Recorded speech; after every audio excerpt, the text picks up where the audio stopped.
Welcome to the Sorge podcast, where we explore Sikh and wider South Asian history, art and philosophy with historians, artists and researchers.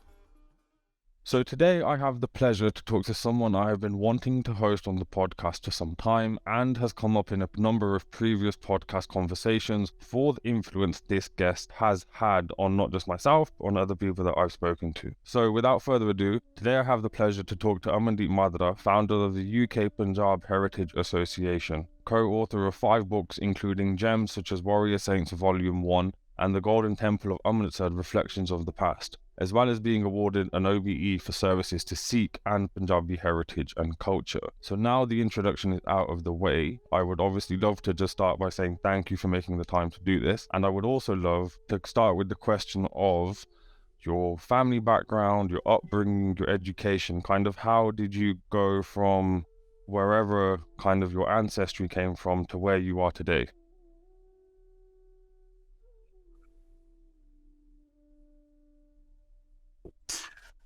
Well, first of all, thank you very much. Thanks very much for having me on, and thanks very much for that very generous introduction. I've listened to some of your podcasts already. I found them really interesting. In fact, I kind of cheekily involved them in one of the book club conversations that we had a few weeks ago as well.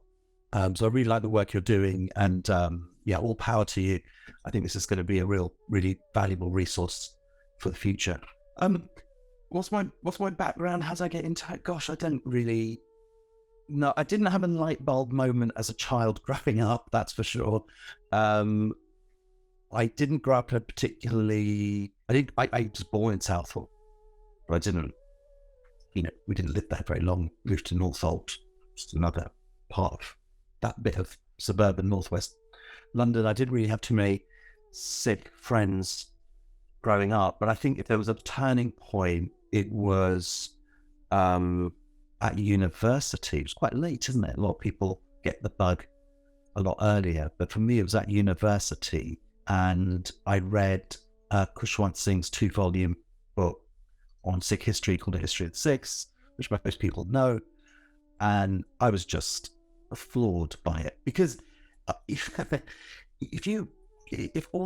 the only route to learning Sikh history is that which you hear at the Gurdwara, or that which you hear from your parents as those kind of, I don't want to be rude, but those kind of fairy stories, those very polished stories where the Sikhs are good and the Mughals are bad, and we are often victims, but always victorious, and we always have the moral high ground, etc. Khushwant Singh's History of the Sicques, which isn't, let's face it, isn't the best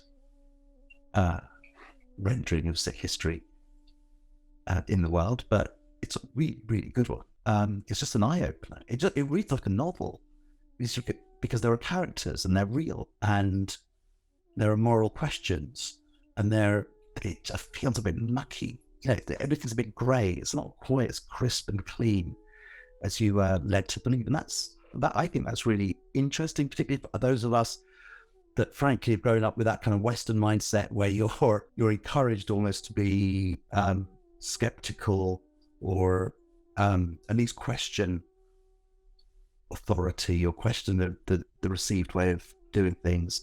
And I just found it absolutely fascinating. So then I read every other book that I could get on Sikh history, Sikh religion, which actually at my university library was about 4 books, but I was working up in the Midlands at the time, and so Wolverhampton Public Library became a very important source for me. So I think that was one part of it, and then why that stuck as a bug which has never gone away and I've never been able to shake off, I don't know. Some of us just have this thing, I guess.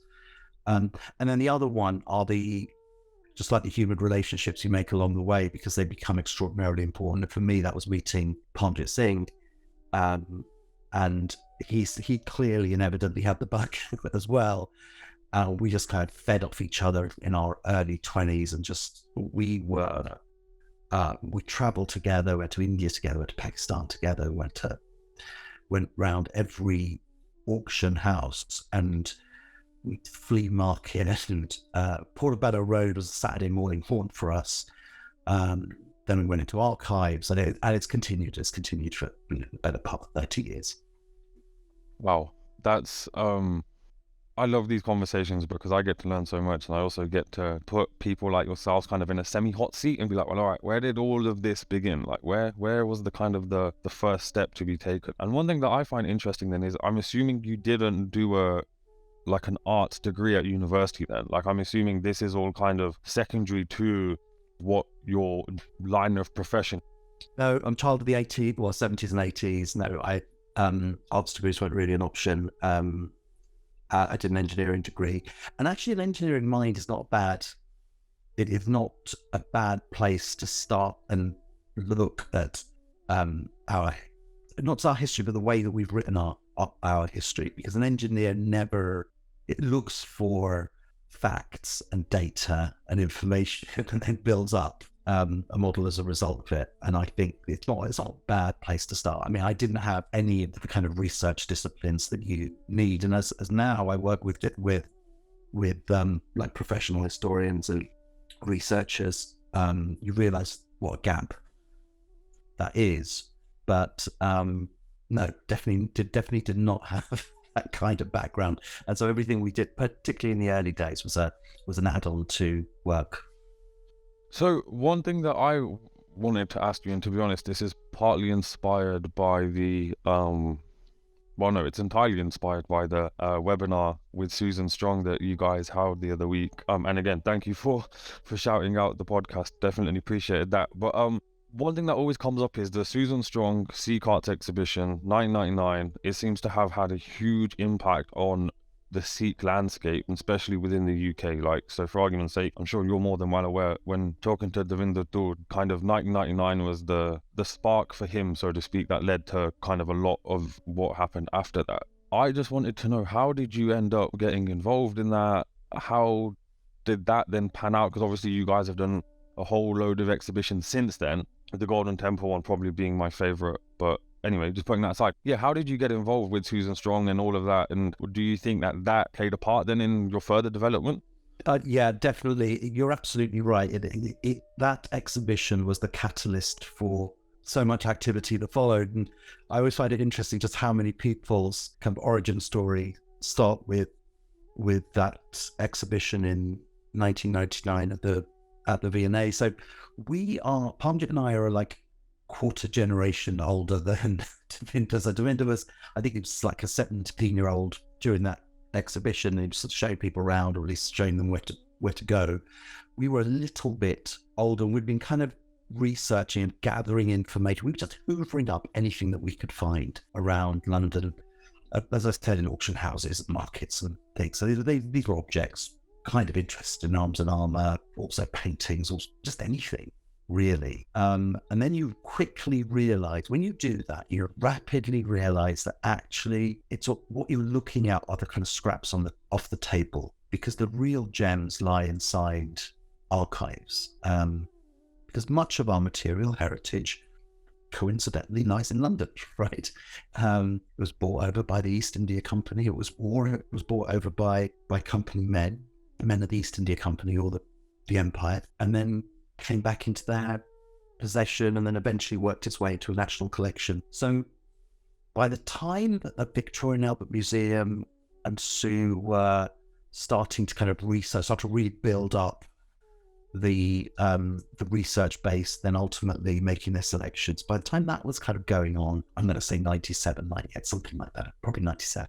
Parmjit and I were already working our way around the archive. So this is not the public archive. Sometimes it's the things that they hold in reserve. And one thing, if you've got credibility and you've got intent and you want to research something, then the national collections are actually very, very open places. They're very accessible. So we kind of knocked on the door of the V&A and said, can we come in and have a look at your stuff? And I still don't know to this day why Sue Strong entertained us for as long as she did, but we had a couple of meetings with her. We built up a really good rapport with her, and she started to open the doors to what was in the reserve collection for us. And we had a look around, and it ended up being a very valuable two-way relationship, because there were things that we could see and understand and interpret that the curatorial staff at the Victoria and Albert Museum, who have a very broad mandate, just couldn't see. So, I mean, the example I always give is they have a Dastard Bunga. It's on display. It's been on display for 20 years at the V&A. So this is a Nahanga Dastard. And the remarkable bit about it, of course, are all these beautifully damascened quoits, and there's a Dutch guy in the middle and little weapons. It's on display, kind of sitting on a little pedestal, if I remember correctly, at the foot of the throne in the Nehru Gallery. But in '99, it was in reserve, and it wasn't in any state to put out on display. But they made the decision that they were going to conserve this thing in order that they could put it out put it into the exhibition, and ultimately put it on display. So it's another one of those great legacies from the exhibition, is that new objects came out and on display for the very first time in 100+ years. And while that was I think that was in textile conservation, so they were just working on the textiles. Parmjit and I went in and talked to the team and got a bit of an understanding about what's going on. And if you look very carefully at that, it's actually what the person has done, who obviously brought it over, is that they made a kind of a wicker, a cane substructure. It's like a cone. It's almost like an upturned ice cream cone. So it's quite conical if you look at it on display at the moment. And then they just wrapped, quite simply, a bit of blue material over it, which is stitched.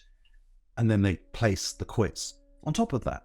And the textile conservators are kind of scratching their chins and saying, well, so we know this is a turban, but would there have been a chin strap? Would this thing have sat atop, this Nahang's head, and then he'd have a chin strap underneath? So they just literally couldn't see how this thing works, and they assumed that it was a hat of some form.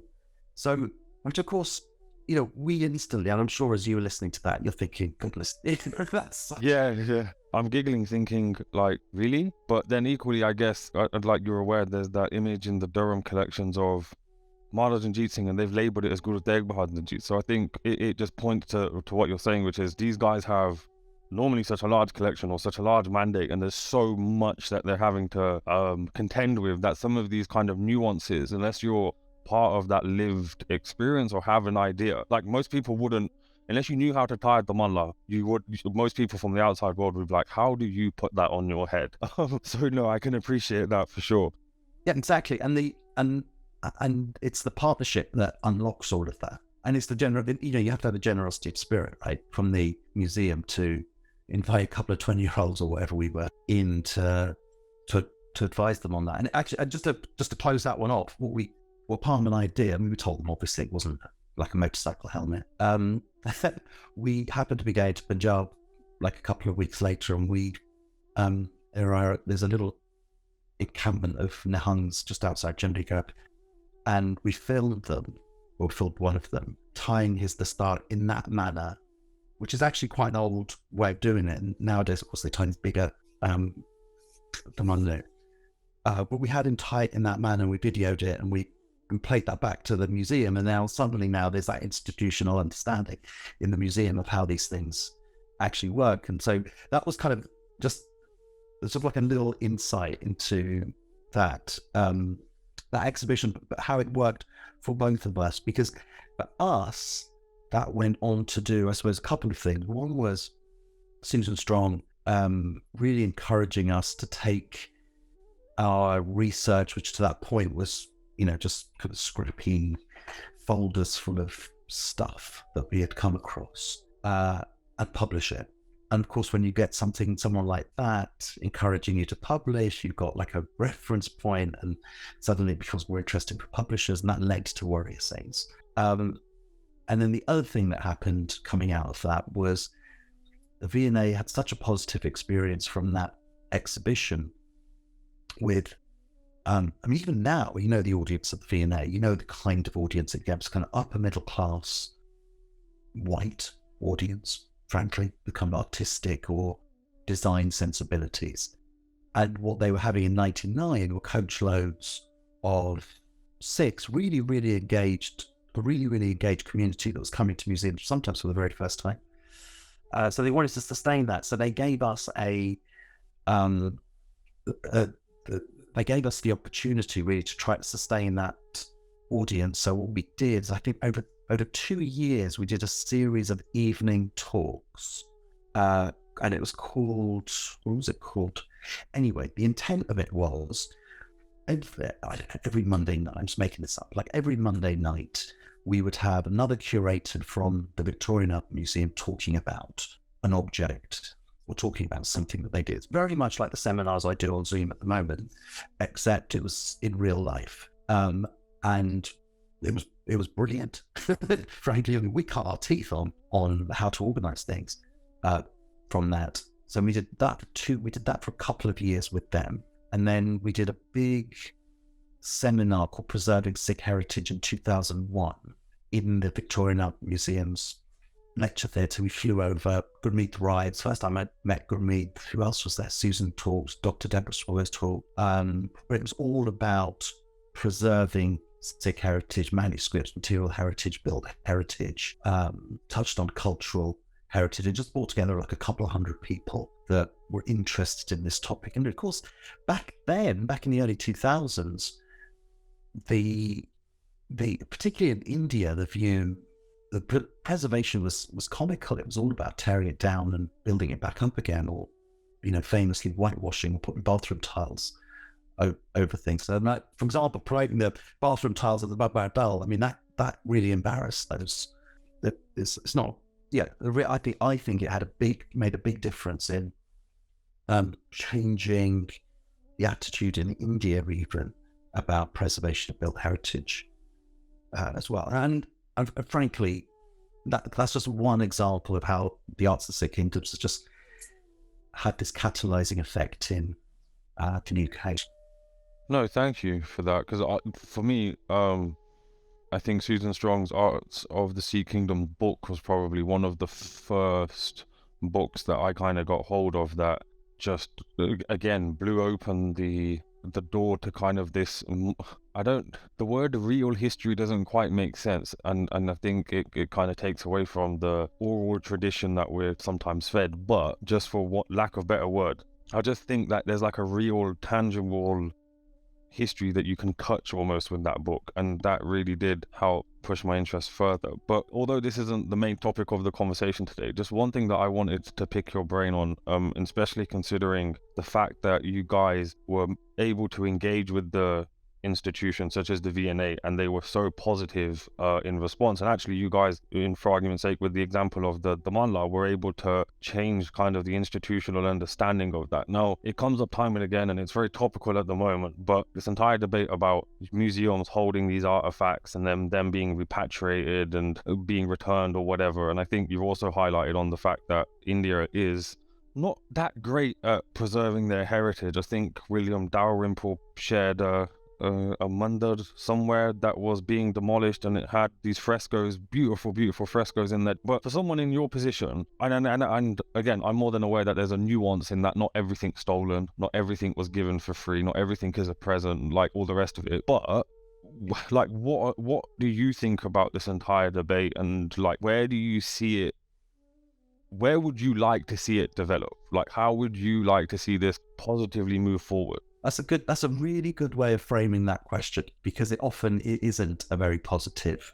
There isn't a very positive conclusion to it. So that's a good question. I have a ponder about that. But I mean, I note the conversation that you had with Davinder actually about stolen artifacts, and I think it gave a really, really nice example of that which is held up as being stolen heritage is anything but that. So I thought that was a really nice conversation. But I mean, I'm fundamentally, if something was stolen, it should be given back, shouldn't it? I mean, I don't think I don't debate that. I think that's absolutely the right thing to do. And then of course you're kind of agonized a little bit, because I do see how artifacts are conserved in this country, not just at the big national collections like the V&A, but even regional museums. And I think, oh, crikey, I wouldn't want them going back to India or Pakistan.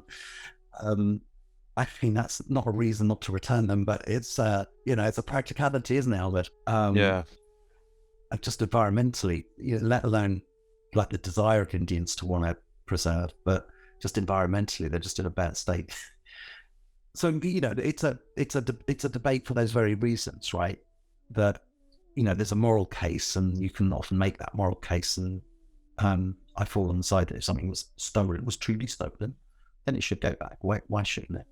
But there's the practicalities of it. And then, of course, if you want to apply the standard of stolen, then, I mean, frankly, take Koh-i Noor, for example. I mean, books have written about how that was acquired over the years, not least of which by the Sicques, and you could argue that was stolen. And where does it go back to? And all those arguments, I mean, they've been played out ad infinitum. But I like your framing of your question about what's the positive way forward to this. I never really got into that whole decolonize debate. I mean, I think it's right that we look at the language that we use, and the guardians of heritage, like the museums, etc. They look at the language that they use, and they do it in a manner that's cognizant of the history and the culture of where objects came from. It's absolutely right.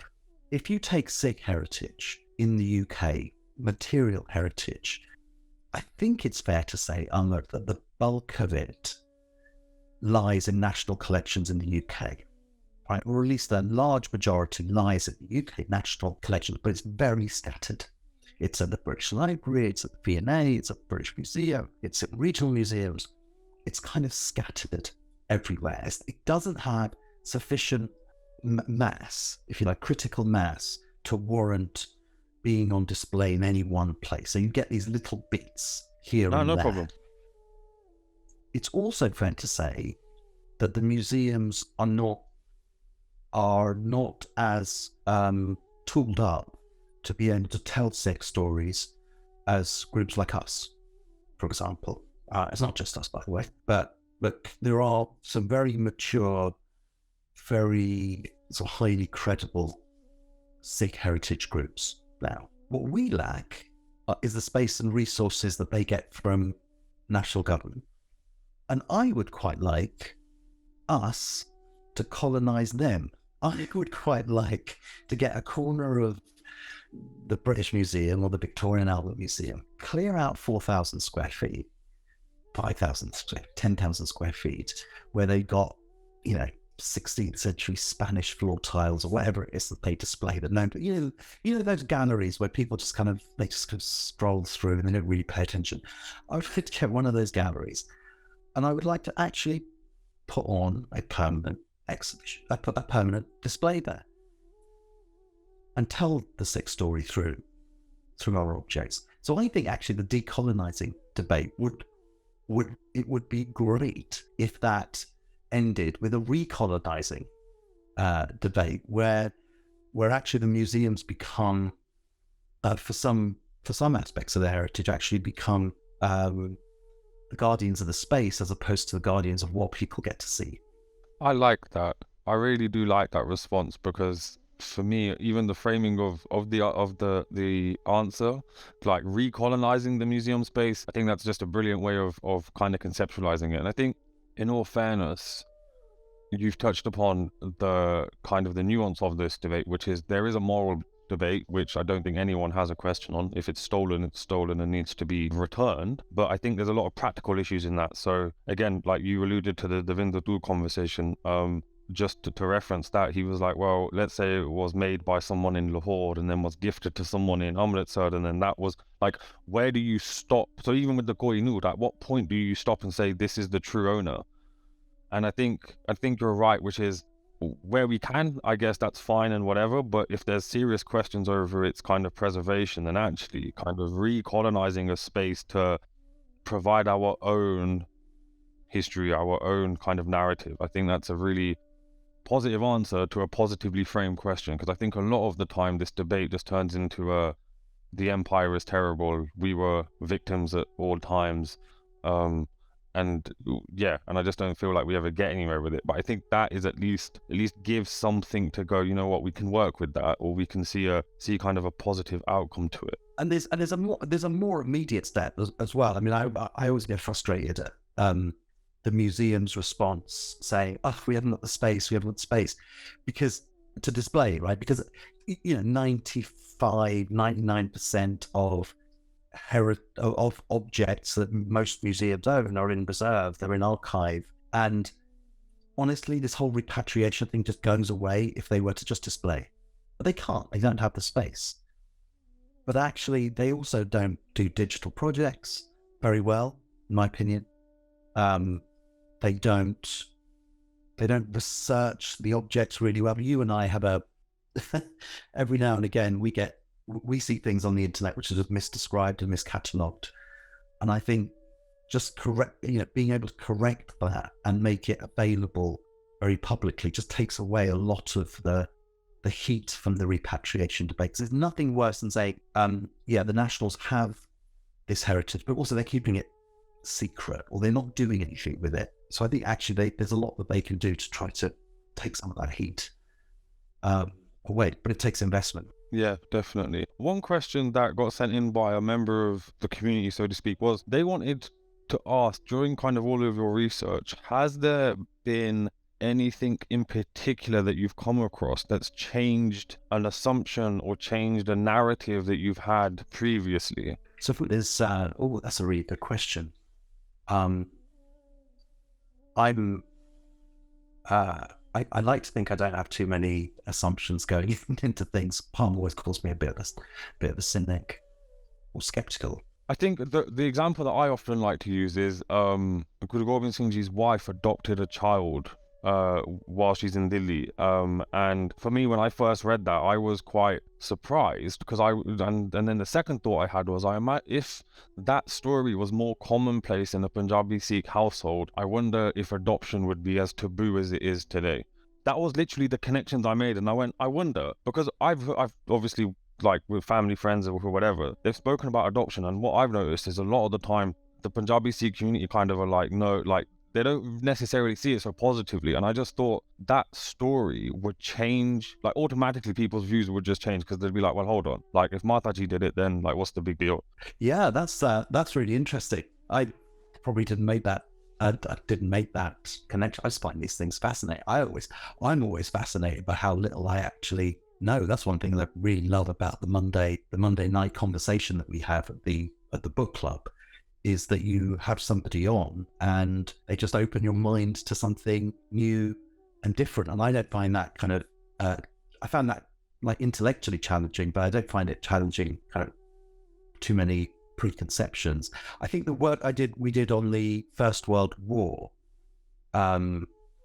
which was the exhibition called Empire, Faith, War, and that went on to do a project, of family histories around that.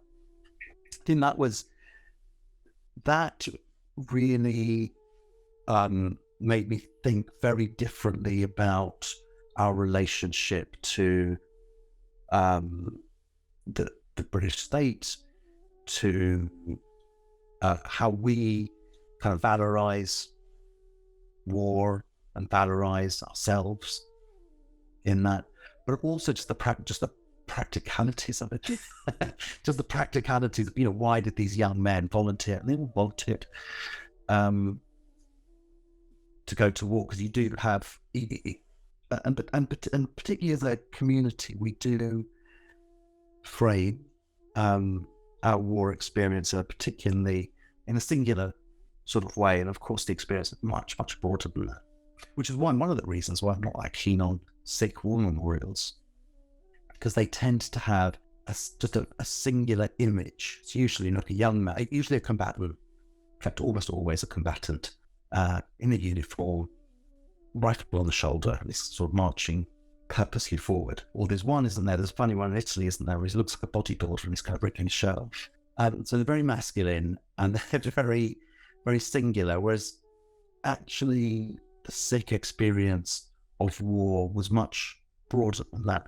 It was everything that is being displayed, but it is much broader. And 100 years later, we have the we have the great benefit of being able to reflect and hindsight and look at the entirety of the war experience, which is the families that were left behind, the impact that it had on village societies, the flu epidemic, which was arguably exacerbated by men returning from war. Of course, Jallianwala Bagh happened afterwards. So there's this range of experiences in addition to, these notions of valor, in addition to, the great economic positive impacts that it had on people.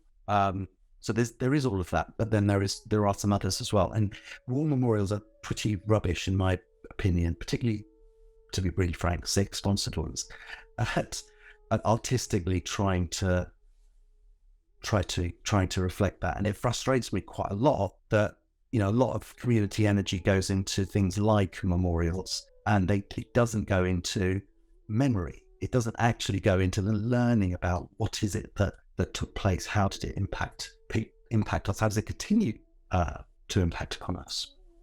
No, definitely. Now, one thing that it's just off the back of what you were talking about, and I'm just connecting dots here, which is, so I don't think anyone has a question that the Sikh experience of the war is obviously quite nuanced and multifaceted, because I think there's a tendency often to look at history in a monolithic fashion and be like, well, if this happened to that person, it happened to everybody like that. That's obviously not the case. But you mentioned Jallianwala Bagh, and obviously the First World War being so close, kind of just prior to it. Now, one thing that, and I've never had the opportunity to research this, but one thing that I've always wondered is World War II was only kind of like 20 odd years after that, and it would still have been in living memory, so to speak, and yet there was still a huge input from India during the Second World War. Obviously, you have the INA and that side of things, but just kind of ignoring that for a second. Like, and I know it's quite a deep question, but kind of just in a summary, like, how was the Raj able to galvanize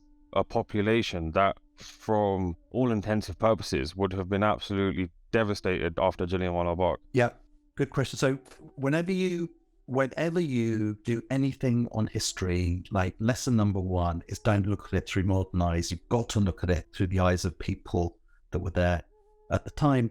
And and the Second World War, you're absolutely right. 1.5 million men went to war in the First World War, 2.5 million went in the Second World War. So what on earth is going on there? But you've got to remember, you've got to see it through the eyes of the young volunteers. I don't know if anyone in your family went into the Second World War. People from mine definitely did. If you were a village boy, every single power structure is telling you that going to war is the right thing, or joining the army, is the right thing. It's just an undercurrent that, not an undercurrent, it gives you salary and a pension and status, a uniform, a chance to see the world. I always tell people the story of my grandfather and his brothers.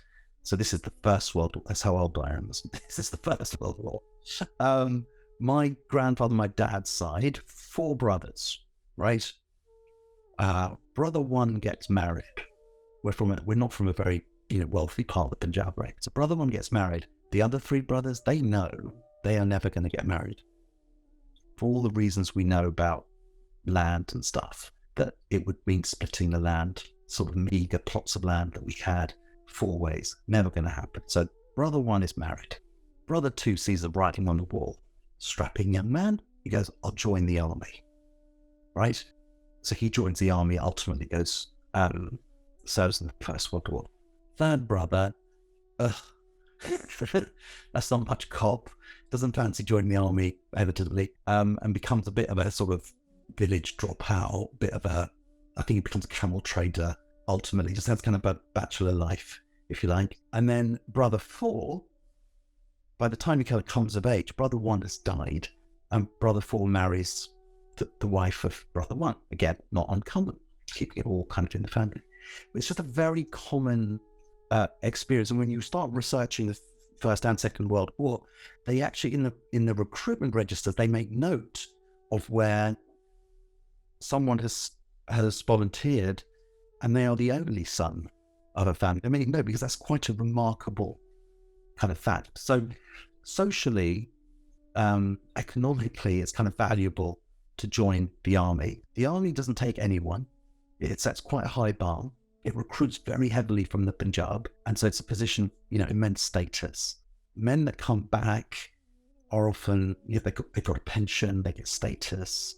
But remember that, as I said right at the beginning, every single power structure in Punjab and in India is telling you that this is the right thing to do. Your local, your sarpanch and lumbardar and village panchayat and all the rest of it, they are economically incentivized to get young men to volunteer. At the district level, all of the kind of district commissioners and God knows what else, anything that people look up to in their locale, whether they're British or salaried Indians, are telling you, sign up. This is the right thing to do. Local, often they get called collaborators now, but it's like the Maharajas and the nobility and the people of status. They are recruiting. We had a great big section on the Maharaja of Britannia. In fact, all of the Maharajas and their recruitment, particularly during the First World War. Same thing happened in the Second. So what they are telling you to go to, all the way up to Delhi and the Lieutenant General of this, that, and the other are telling you to go to war.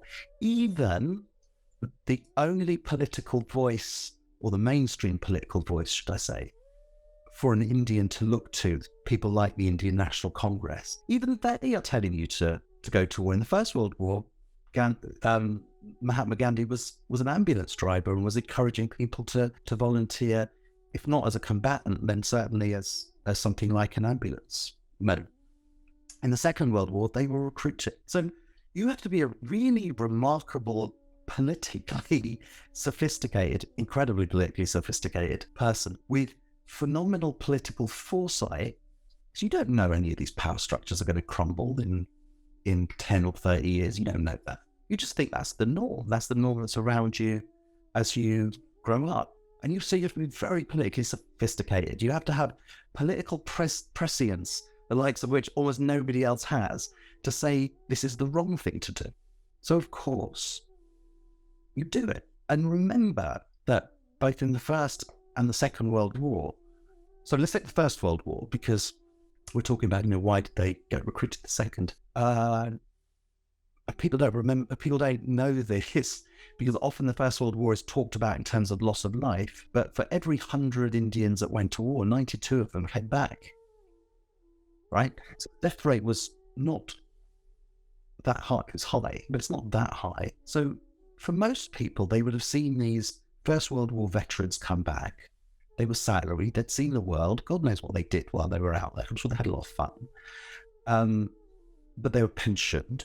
They had uniforms. They would, my mum tells me that in her village, there was a World War I veteran, and, he was a little bit older, obviously, when she was a little girl, but he would take a walk around the village every night, and he wore this beautiful white kurta pajama. He had a cane, and he walked with his wife around the village, little Sahar around the village. And she thought that was like the height, absolute height of sophistication and kind of urban, progressive thinking, that he walked with his wife around the village. But that's what these people grew up seeing, and they kind of went, yeah, I want to be part of that. So is it any wonder that they joined? The question you should be asking is, what about those absolutely remarkable people that went, to hell with this, we're going to oppose it? Because they're the really remarkable ones. The ones that kind of, particularly the ones that went to Canada or the west coast of the United States, and they thought, no, actually, I'm going to give up this life of economic success, and rather than building a life here, I'm actually going to oppose what's going on in India, and to do that in a particularly violent way. So actually, them recruiting in large numbers in the Second World War actually doesn't surprise me in the slightest. What surprises me are the people that actually opposed it. One thing that I think I find quite interesting, just recently, I got a hold of Roman Hayes' book about the INA in Germany and its relationship with the Nazis and the Axis powers. And I think one thing that I find quite interesting is, and you've actually alluded to it in relation to Sikh history, is kind of this black and white version of kind of the 20th century, with it being the British are always, or the kind of the Allied forces are always right and the Axis forces are always wrong, and basically Germany is always incorrect. Now, I'm not, before anyone misquotes me and tries to misinterpret this, I'm not defending Nazism. I think that's obviously just unequivocally not going to happen. However, what I'm trying to point out is that during the Second World War, the INA, up until the point Hitler walks into Russia, is pretty much very open to getting Nazi help to try to destabilize the British Raj. And whenever posts are made about this, everyone is just automatically like, oh, how dare they work with Hitler, how dare they do this, how blah blah blah. And I think you hit it on the head, which is like, we view it from a modern lens, and we're viewing it from what, like 70 years of hindsight. We know things about Hitler and the final solution and everything else that happened that people at that time just wouldn't even had a clue about, let alone Indians turning up in Germany during the height of the Second World War. And I think another thing that I find quite interesting, and again it nuances the tale even further, is that Bose was after Hitler to actually edit his Mein Kampf to remove the parts where he basically ridicules Indians. Now, I just find that quite interesting on a separate note, that during the height of this global warfare, the INA are more concerned about what Hitler has to say in his book than actually anything else. But yeah, there's always this kind of reaction to it as though it's intrinsically good or intrinsically bad. And I think, just as you've pointed out, there are various and almost kind of this huge cultural force that is kind of pushing you in a certain direction. And you're right, you'd have to have the political foresight or the kind of the knowing of what's about to happen. I think that most people just wouldn't, or just no one would, to be fair. But yeah, I just think it's incredible how kind of nuanced and interesting it gets, especially with how black and white that kind of history, especially in the UK, is taught. So I was obviously taught the Second World War during GCSE and A-level, and you always hear about the kind of the Allied version of events, but it's really interesting to see the Indian version of events, I guess, for want of better words, which is basically Hitler had agreed, when I say agreed, he had essentially written down that he was looking to invade India at one point if invading Russia had gone well. And I just think things like that just change the narrative automatically, because you're like, what? I always just thought Hitler was bothered about Europe, or whatever the case might be. I know we've gone off on a tangent, but it's just to try and point out that it's not ever as black and white, I think, as a lot of people make it out to be. And hindsight is a wonderful wonderful thing. Yeah, exactly. I mean, I agree with everything that you've just said. I think the other point is, you said, in the UK, when you were talking about history, you didn't learn about the Indian side, etc. I always find it interesting with India, like modern India, what they are taught in history, because that whole of their historic history kind of syllabus at school age, not so much afterwards, but at school age, is done through the lens of independence of some form or the other. So there's little on Mughal, the Mughals, but there's much more on the opposition to the Mughals, as ineffective as it was until it kind of imploded. Or it's about, this is why we have this debate about the 1857 uprising versus mutiny. And the mutiny or uprising is framed in terms of, the First War of Independence. The Second World War is framed in terms of the INA. And these are less. And so with India, they have this very jaundiced view, I think, of history. I suppose we all do. We all carry some biases, don't we? But I think the way that it's taught there is just it's different and damaging in its own way. So one question that I just want to ask in relation to all of this before we move the conversation on is, how instrumental do you think the British martial race theory was in ensuring Punjabis volunteered in the numbers they did? Or am I again trying to connect perhaps something that's slightly too distant from the reality. Because I think looking back with hindsight, it's quite easy to read things and be like, oh, you can see how they're kind of demarcating Sikhs, or however they're kind of defining us. But again, I guess you alluded to how the British Army had a kind of a standard which you had to pass. So again, even just that would have kept some people out. But again, just coming back to the martial race theory, like, how influential do you think that was? But I think it did have a massive bearing on it. And so that it didn't have a massive bearing on the fact that, or the reason why there are so many Sikhs in the Indian army at the beginning of the First and Second World War, because the Brits took it really seriously. So they only recruited from those particular classes, Sikhs, Rajputs, Punjabi Muslims, Gurkhas, etc., etc. And of course, that goes back to the uprising in 1857. In 1857, the army recruited basically from one class, which is the upper class or high class Hindus. So there's a sense of kinship that runs through the 100,000, 200,000 men, which is a really dangerous place to be. If you're ruling India and you are outnumbered 2,000 to 1, white men to Indians, and the ratio is something like that. I think it is in the 1850s. It's really dangerous that your sword arm is being held by 100,000 men, all of whom have exactly the same religious sensibilities.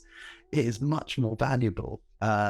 It's really strategically important, but they don't have a sense of kinship with each other.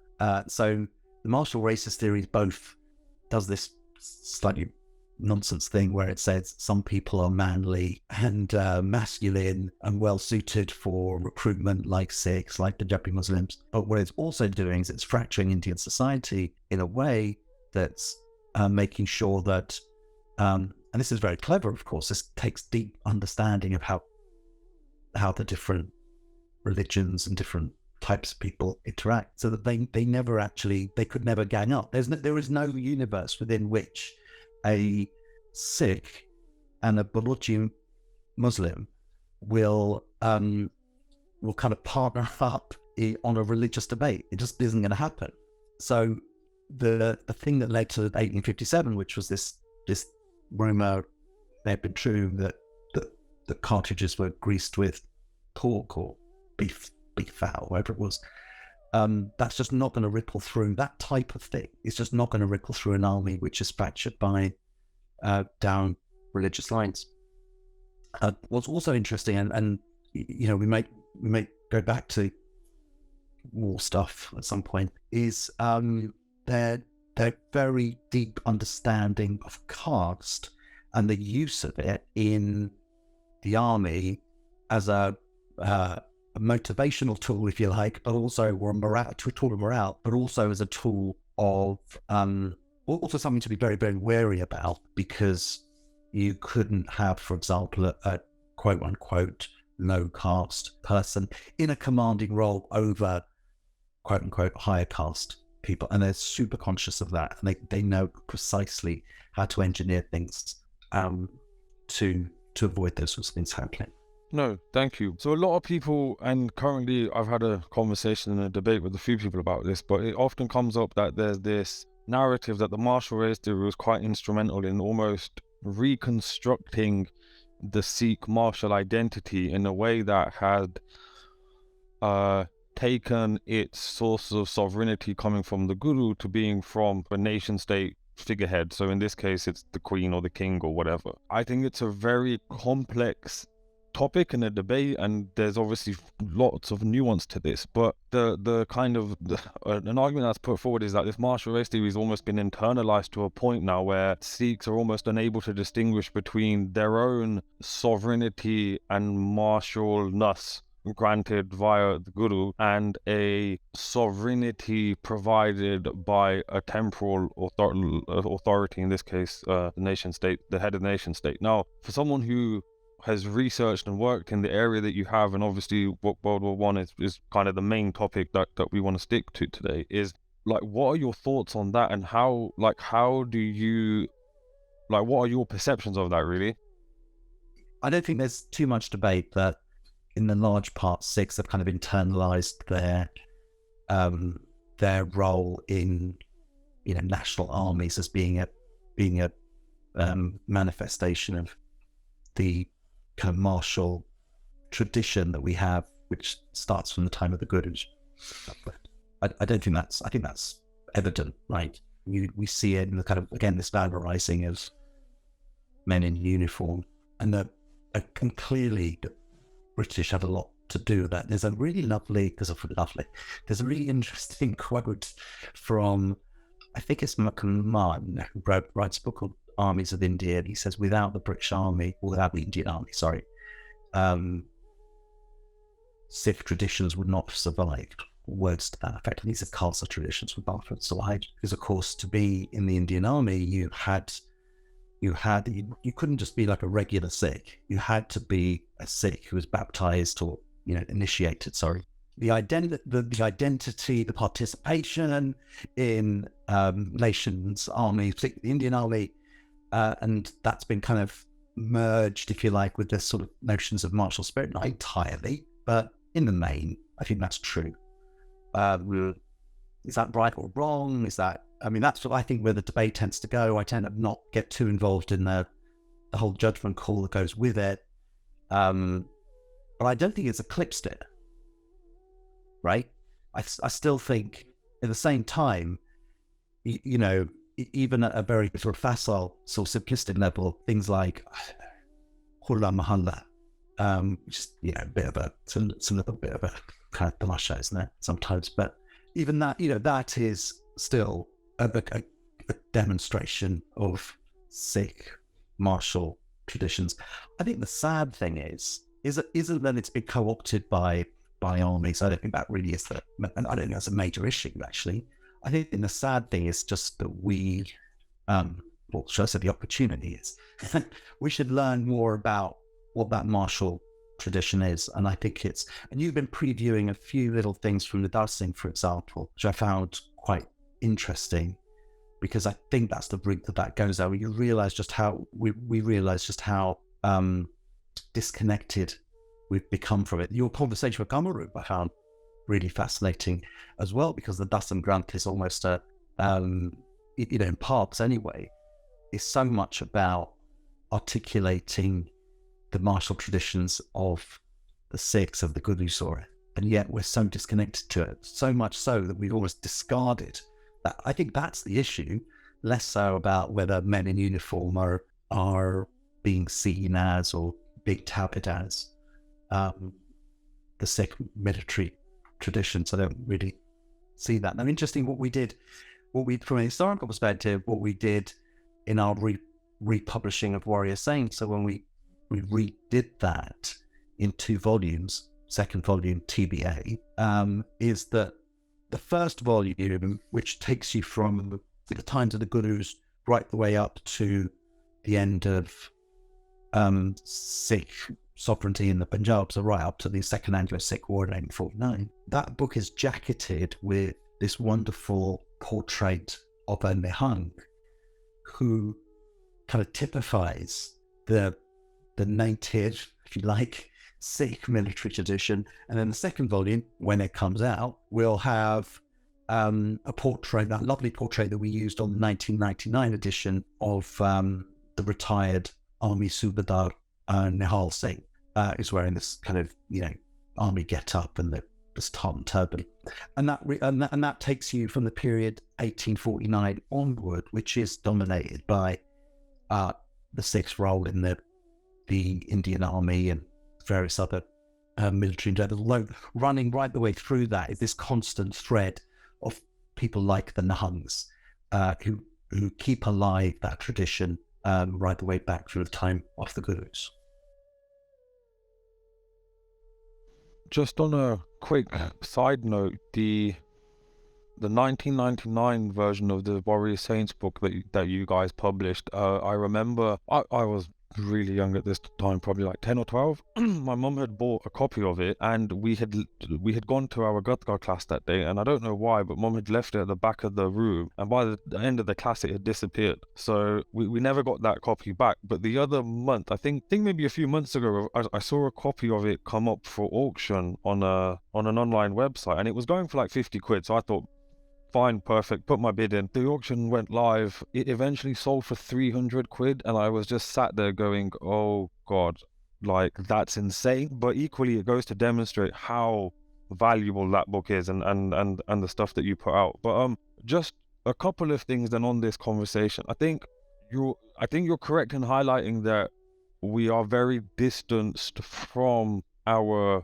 Dastam Gun, for argument's sake, or from certain traditions like Shastra Vidya. I would probably argue that the process of that happening, and again, a lot of this understanding actually comes from the work that you guys have done, or the exhibitions that you guys have put on, which is like, so for argument's sake, making arms, the Arms Act, which made it illegal for not just Nihangs, but Nihangs included, to be carrying Shastras, and everything that goes along with that is almost parallel to this, for want of a better word, colonization through the army, for argument's sake. So for me, I would almost be like, well, they're like two sides of the same coin. I think you're correct in that the Nihangs and certain Sampradas or schools of the old thought have continued this on. But I guess just to add some historical nuance to this, some of Guru Gobind Singh Ji's Sikhs fought in Bahadur Shah's army. According to pretty much all pre-colonial texts, Guru Gobind Singh Ji actually fought in a battle alongside Bahadur Shah, which for me is pretty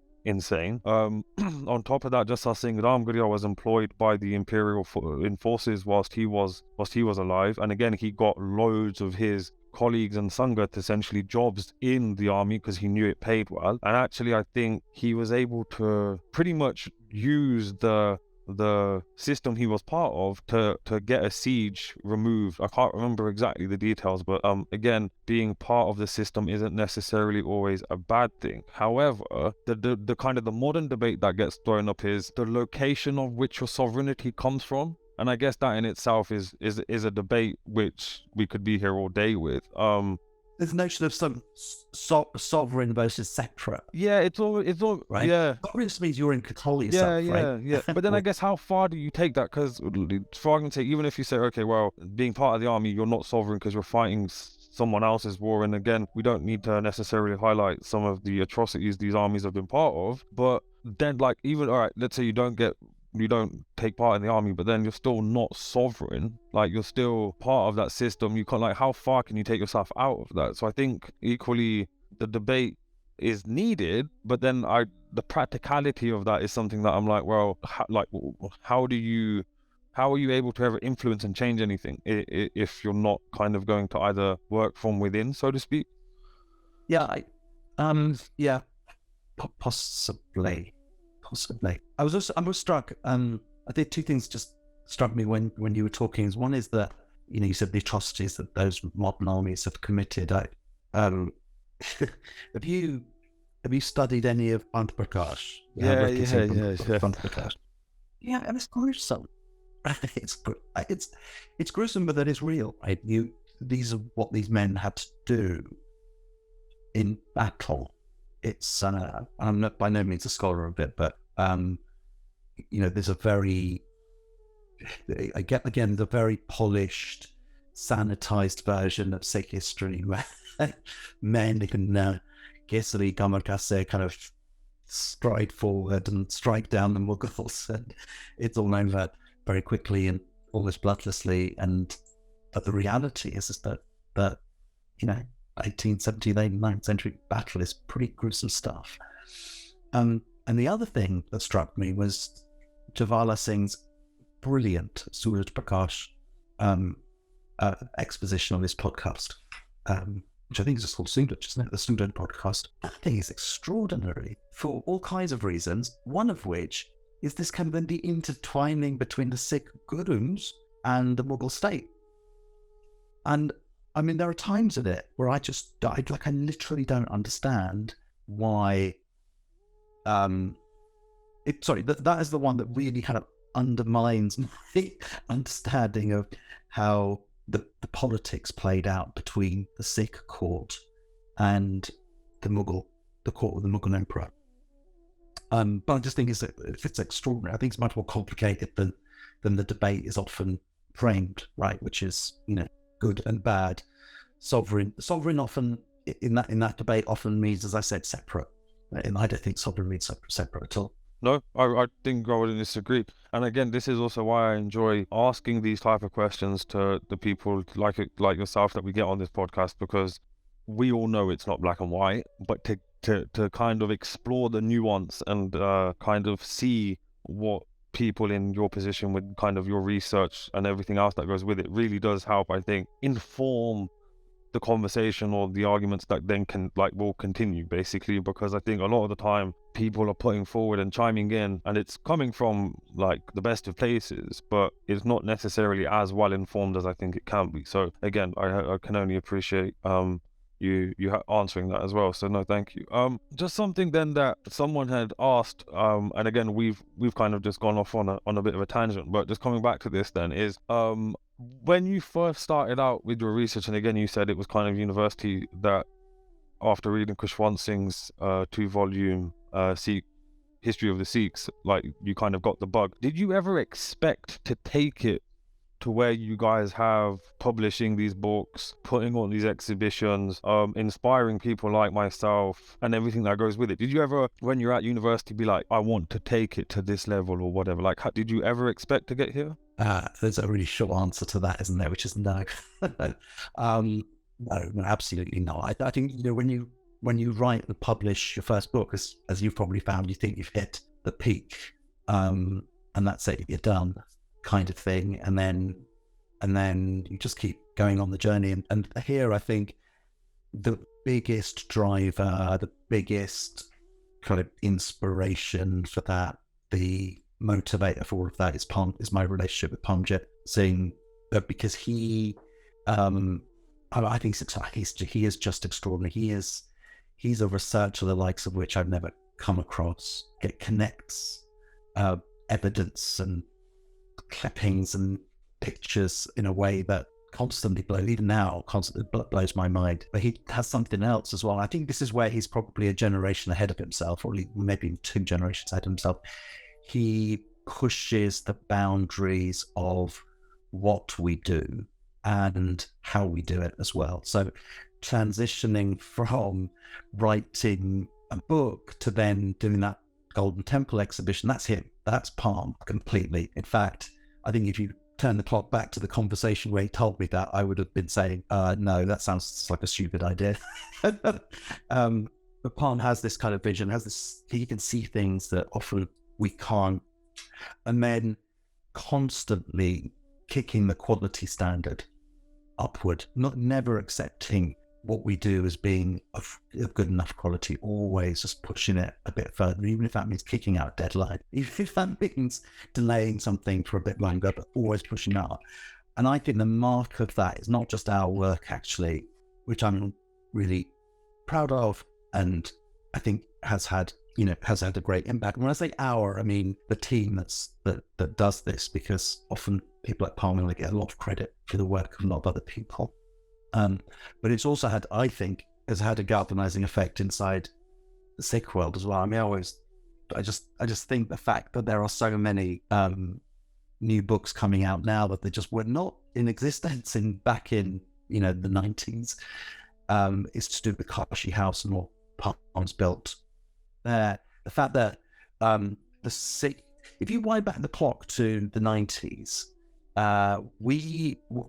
if there was anything done with Sikh history, it would be done inside the context of a gurudwara. It's not a bad thing, but it's very internal to the Sikh community. And it was done within our own resources, stuff that was within the community kind of brought together and being displayed. There was a guy from Coventry called Janand Singh Jan who would go gurudwara to gurudwara, and he had this sort of exhibition. And the fact now that it is so much more about engaging with collections, it's so much more, the Leicester Museum will have something that kind of goes up. I think there's a lot of that is to do with Parmjit and what he's done with Akbar and Kashi House, with the public exhibitions, with obviously the publishing program as well. I mean, he's an extraordinary individual. I would love for you to do a podcast with him, but he's always really he likes his work to do the speaking for him. So good luck with that one. Well, I was actually going to ask you at the end of the podcast if I could get his contact details, and I'm going to try and bug him really, because Devinder Toor has again obviously alluded to how instrumental, because I did their cousins, and how instrumental Parmjit is, and then obviously yourself. One question that got sent in relation to the Warrior Saints book, and I'm kind of glad that you touched upon the images. Why did you pick that image? Because basically the person who sent in the question goes, when I first saw this book, the image basically just jumped out and slapped me in the face. He goes, it was absolutely just mind-blowing to see this. And so he wanted to know, what, considering obviously you had such a wide range of images you could have picked from, why that one in particular, and why such a kind of close, zoomed in image of it? Now, this is how you can get Parmjit on your podcast, Ahmed. Ask him about that jacket image, because you've got an hour of conversation there, which will be fascinating and riveting. So I'll try not to give too much of that away, but I think if you just ask him just about that image, I think there's a real story there. Why that? Well, so first of all, just the idea of having a 2-volume work, which the first volume is for the period of the Gurus to the end of Sikh Raj in the Punjab in 1849, and exemplifying that, exemplifying the Sikh martial tradition in that period. It has to be a Sikh from the kind of very archetype of the Sikh martial, sort of manifesting the Sikh martial tradition. So, a great picture of a Nahang just makes absolute total sense. And then the second volume, as I said, is more of that kind of formalized. He's a retired Subedar Major from the Indian Army. It's also artistically a very beautiful picture. But that first jacket image, which it is striking, and the eyes draw you in, and so it is just an arresting photograph, which is always, it was buried as a double page spread, I think, in the 1999 edition, but when you got to it, it always made you pause. And it's part of the series, I think, of photographs of people from the Deccan region, Hyderabad, and there are a couple of Nahangs that were photographed by the same photographer. There's another one which is an older Nahang, and I think in the 99 one we put them across 2 pages. But it is both striking, it exemplifies that tradition, and you can absolutely pick it apart. In fact, I think in the caption, been a long time since I looked at it, Parmjit's probably done most of the work there on just pulling apart all of the different weaponry that he has on his person, which is, again, really interesting. But just that the image is just such a striking one. We've always absolutely loved it. Parm will tell you that's like part of his origin story in terms of how he got there. But I'll tell you another little interesting follow-up story to that, which is that we just knew this as I think it was captioned Sikh Hyderabad, and it was we knew the photographer's names. That's often the case with Indian photographs. You know more about the white dude that took the picture than the person in it. But I think it's a Hooper photograph, if I remember correctly. And then about, I think it was in the year 2000, I was in New York for a wedding, and I took like a couple of hours off while my wife was shopping, and I said, I just need to go do something. I went to the collection of the Al-Qazi collection, so in New York. So Ibrahim Al-Qazi was a collector of 19th century Indian photographs, and he had his collection there in New York City, in Manhattan, and we had built a bit of a relationship up with him in London. So I went into the collection and said, pull me out all of the Sikh stuff that you have. And of course it wasn't catalogued, so you just had to go through boxes and boxes. I had like this 1 hour to do it in. And in looking through that, this photograph pops up, which I was in just a random box called, I think, the Deccan. And it is a picture of 4 or 5 Nahang figures, posed very stylistically as you would in a painting, but obviously a photograph is taken of them. And one of them is our man, Mad Eyes, as Parmjit calls him, from the jacket of the book, and he's standing there in profile, full length. And that photograph is the one that's gone onto the jacket of In the Master's Presence. So we build up, every time if you see enough of these things, I think Davinder was saying the same thing. Once you've seen a million pictures, then you're able to make those connections, and you're able to kind of see what's what. No, definitely. Now, what goes into producing one of these books then? Because obviously, like in the introduction, we alluded to, well, I picked on two that I think have been really instrumental: Warrior Saints and the Golden Temple book. In the Master's Presence, again, is an amazing book, and I'm not going to say too much about that because obviously I spoke to Nadal about it, and it was really, really interesting to get his input on that. But yeah, what goes into producing these books? Like, how many hours of not hours, months of research goes into them? Like, what is the kind of the process? And again, you guys have got Warrior Saints Volume 2 coming out soon. And I'm also wanting to question Parmjit about Master's Presence Volume 2, because I asked Nadad, and again, he said you need to ask Parmjit. So I feel like he's the man with all the information. But no, just from your perspective, what goes into producing these books, and what is it like doing that? So let's take, none of them are typical. Everyone's got its own story, right? But if you take the Golden Temple of Amritsar, it's big anthology of every image that we could find between, I think, the earliest ones from the 1800s all the way up to 1960. I think 1959, I think, was cut off that. That was in a sense, the research for that was done over 20 years, because if you are looking for visual heritage of the Sikhs, you come across the Harmandir Sahib and Amritsar all the time. To such an extent, you get a little bit dull to it. You go, another photograph, another painting, another cloth label or whatever, which has got the Harmandir Sahib depicted on it.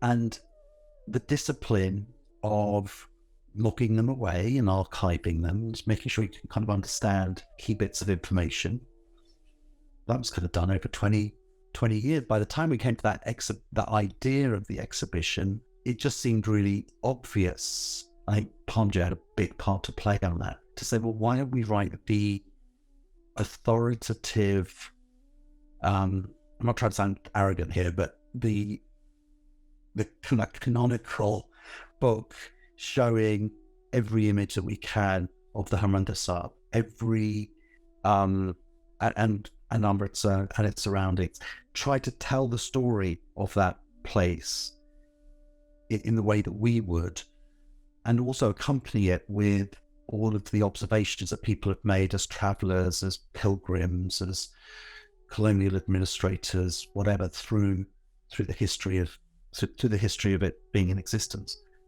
So massive undertaking, and by no means the work of two people. Look really carefully at the acknowledgements in that book, because you will see a team in there, some of whom you probably know, some of whom that you probably see in our exhibitions. And if I start naming them, I know I'll miss some out. But that team, that Akfa Kashi House team, really do a lot of the heavy lifting, because then converting what is an archive of images and quotes into actually putting it into a book with the discipline of knowing where you've sourced every image from, that you've got high-risk quality image, all that boring practical stuff. All of that heavy lifting is done by this very dedicated volunteer team, brilliant, absolutely brilliant in their own rights, that really kind of do most of the heavy lifting for that. And then people like Palm and I get to put our names at the front of it. We kind of split the work two ways. I tend to do the writing. He tends to do the image research, a lot of the captioning and the kind of pulling it together, so curating it, if you like, and then I'll do more of the kind of that introductory essay or some of the captions or whatever. But no, just it's a massive group undertaking. Warrior Saints, the Warrior Saints reprint exactly the same. What else we did? One Bar was a little bit more of Parmjit and I again, I did the writing, he did much of the picture research, but Kim Wagner is the third hidden hand in that book, because of course he wrote the authoritative history on the massacre in 1919. So each one is different, but each one is more than the work of the two of us. Roughly then, from say you were to start the project today, how long does it normally take to print then? The practicalities of getting something. Let's say we were talking today and we were like, oh, let's do Warrior Saints Volume 3. Like, roughly how long would that take to be produced as a book? So the longest bit is the research, right? And if, in a sense, we're always researching. So I have this kind of like secret plan to write the authoritative biography of Maharaja Ranjit Singh.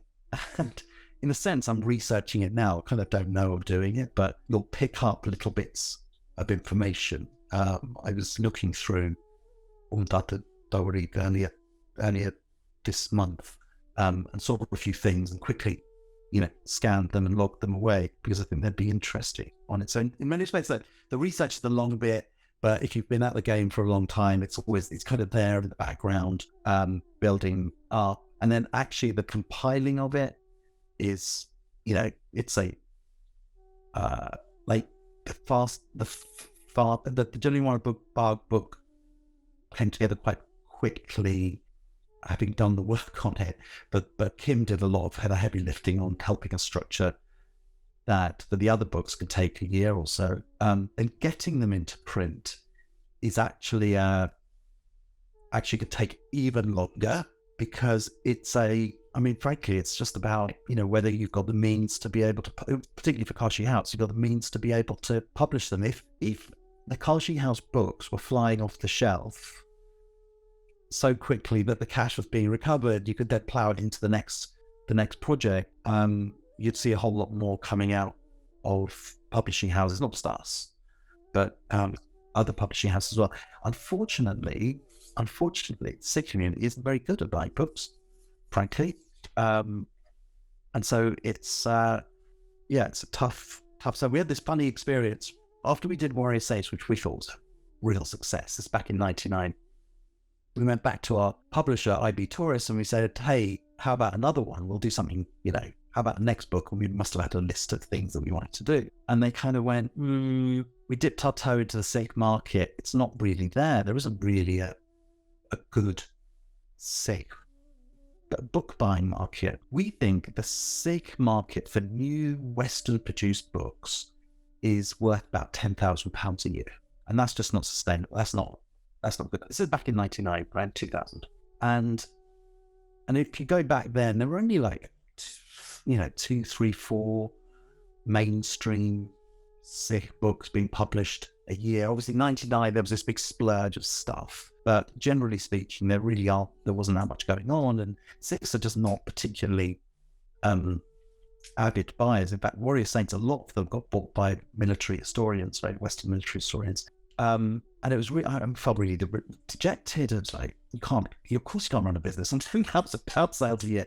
And by coincidence, I bumped into a friend of mine who I worked in the Midlands, and a white guy. And he had turned his hand to car number plates, personalized number plates. And he said, that is worth, this is back in 99. He goes, the Sikh number plate business is worth £100,000 to £200,000 a year.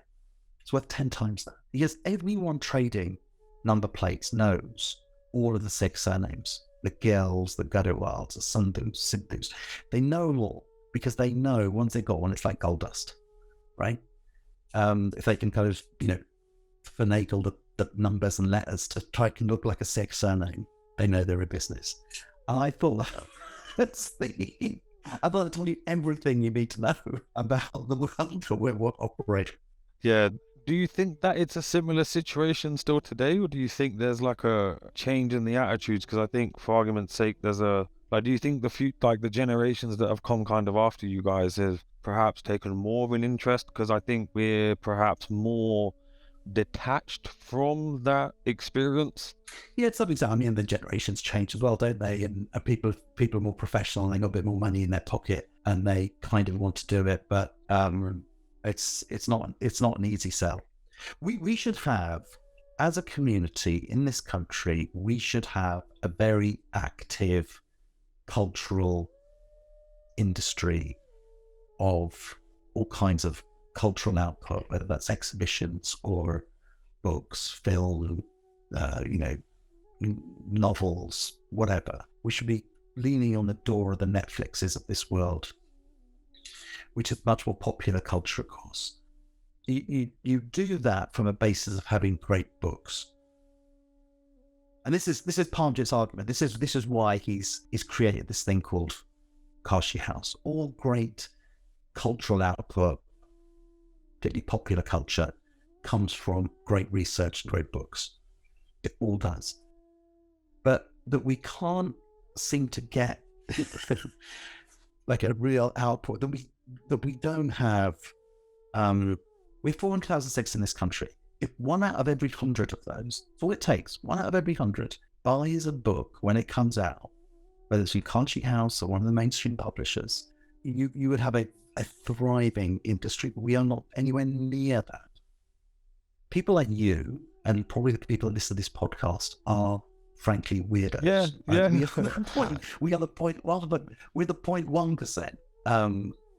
Frankly, as a community, we haven't quite matured enough yet. There's still, if you had a podcast on personalised plates, I bet you'd do a lot better than you would, or Sicques and football or something. I bet you could do a lot more in numbers than you're doing it. We haven't quite matured to that level. The race, though, is between us as a community kind of maturing into those cultural pursuits. Actually, I'm not talking high culture here, talking interpretive dance or anything like that. I'm saying books and levels of interest, because the generation below me it's got all kinds of other things it's interested in, and it's much less connected to its Sikh origins. Like my kids, I have to work a little bit harder than I did. They have fewer of the language skills. They don't go to India quite so often as we used to, but those sorts of things. Yeah, I often have this discussion with my dad actually, and I'm like, because I've got 2 little nieces, and I often have a conversation with my dad, and I'm like, I find it really interesting because dad was born in Kenya and then came over in the 70s with my grandma, and then we're all born here. And I was like, it's going to be interesting when this, or like to my father, I was like, when your generation's gone, because you guys are almost the last bridge between a different view, perspective, understanding of things, and then being British, quote unquote. And I was like, even my grandma's generation, like there's very few of them around. And I think for me, they are like the last connection between, and again, I don't mean to romanticize it, but like that old understanding and everything that comes with that. And I think, and to be honest, a lot of the debate that I have with my dad about like, how do we kind of continue to ensure we can pass on the learnings and the teachings that we've gained from my grandma or my father or whoever. And partly that's kind of why I started doing the podcast, because I was like, how can I further my understanding to ensure that I can then kind of further someone else's, in this case my nieces, further their understanding and help them figure out what's going on in this crazy world. But it's just crazy really how you've mentioned that the Sikh community are far more interested about number plates than they are about their history, and I think that just says everything we need to know. And you're right, I've had conversations with my own brothers about buying number plates. To be honest, we're probably slightly atypical in that we're not that bothered about our second names, but private number plates are certainly something that even in my own family, dad's got a private plate, my uncle's got a private plate, my auntie's got a private plate. So you're definitely on the board. I also know your family has books as well, so you're off the book. Yeah. No, that's a fair balance. So that's a really interesting point. I did a podcast with Sushma Jatsari of the British Museum a few weeks ago, and we were talking about memory and this idea of sort of losing the memory of generations and things, and we kind of happened across this. We always developed a project in that podcast, and that was something that we called press record, which is this idea that we are having those really interesting intergenerational conversations, but we don't record them. So everyone's got phone on them, just press record when you have that conversation with your grandmother, or for me it'd be my mum, which isn't about, let's go to Costco tomorrow, but it's the conversation that's about the family history, life in the bin, the reminiscence type conversation. And we thought if we could kind of give some structure to that, because the technology already exists in everyone's hands, but some structure around what are some good questions to ask, how do you make sure that you get the best answer out there, what are some of the guidelines, and we do that very targeted to South Asians in this country. I think you pick up some phenomenally valuable archival material for the future, right? So this is the generation that maybe didn't live through partition, but certainly lived through the bit after it, certainly have memories of what partition did to the Punjab. And then, of course, their story of coming to this country and settling in and setting up and everything, and that will all be gone. It's rapidly going.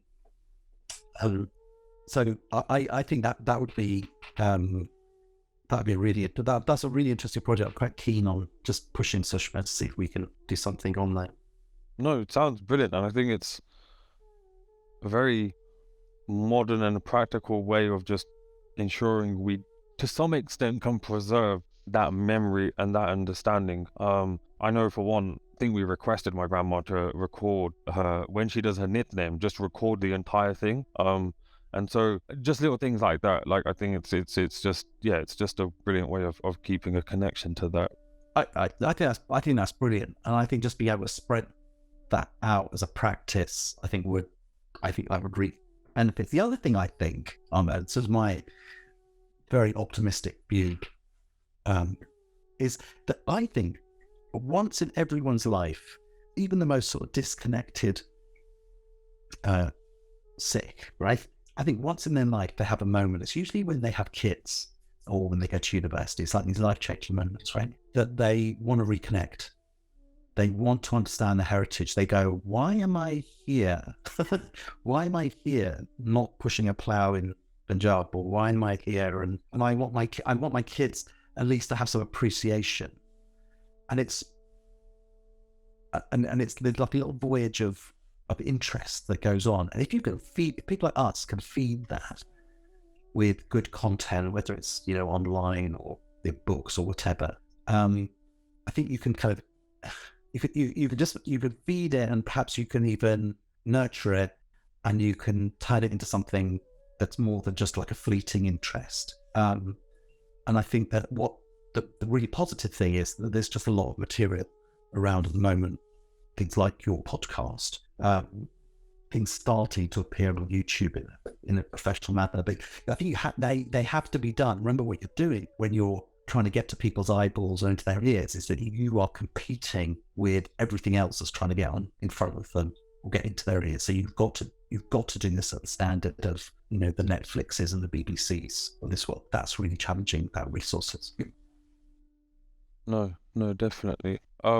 Another question that someone sent in was in relation to the books, and I found it quite interesting because I think for someone who's had experience doing a history degree, one thing with narratives and historical viewpoints is they're constantly developing. And for me, I think I'm quite honest in that I'm more than happy to change my conclusion on some evidence. And I have to admit that the books that you guys have produced, I don't necessarily think put forward a particular narrative, but putting that aside, the question was essentially, how do you ensure you balance the evidence you guys have in the books you produce and the narrative with kind of developing theories that may I guess what he's trying to get to is that at some point that developing theory may make what you guys have produced redundant to some degree.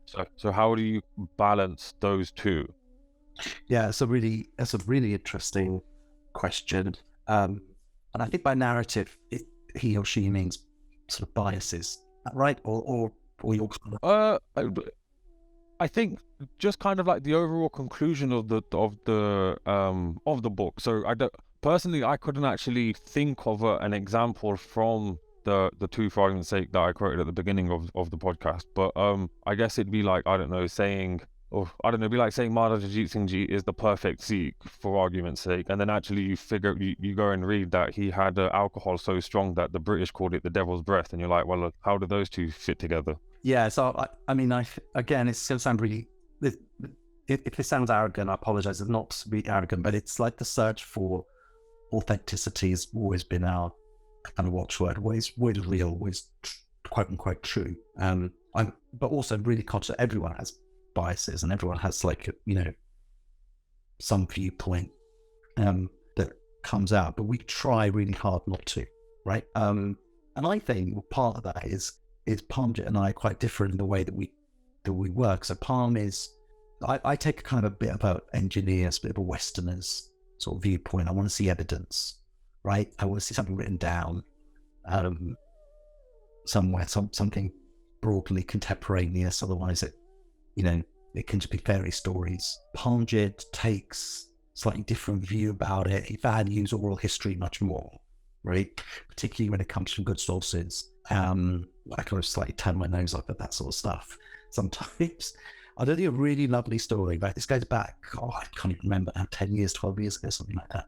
I was just doing like a copy edit in the master's presence. So this is just like a read through, just cleaning up bits of English and a few other things. And there's a the story of when Guru Gobind Singh Ji meets Madhul Das, the man who goes on to become Bunga Bahadur. And the story they tell, which they had sourced from an older Nihang that they met in Hazur Sahib, it's actually not an uncommon telling, but it's that the Guru goes to the camp, Madhul Das isn't there, and the Guru, what does he do? He sits on his on Madhul Das's kind of dais, his throne, for want of a better word, and he tells his men, slaughter the goats, we're going to eat, right? And of course, Madhul Das is a Vaishnavite, so he's a vegetarian, and so this is an act of, phenomenal. This is quite a violent act, right? And then Madhul Das comes back and blah blah blah. But that bit where the Guru is said to have gone into the encampment and told his men to slaughter the goats just felt very wrong to me. It was like an old Nahang telling the story, right? And it further goes on to say, not only was this an act of kind of, violence against Madhul Das and of course the goats, but it was also, because it was an auspicious day, it was like a complete sacrilege to have done this, to slaughter those goats. And the auspicious day was because it was going to be there was a solar eclipse, which astronomically, auspicious. And I said to Palm, I remember writing to him, and I was in a hotel in Italy because I was working, I wasn't working in the UK, and I messaged him and I said, Palm, you can't put this in. At the very least, you've got to say, Sikh tradition, the Sikh traditional source of this school says this. At the very least, you've got to caveat it, right?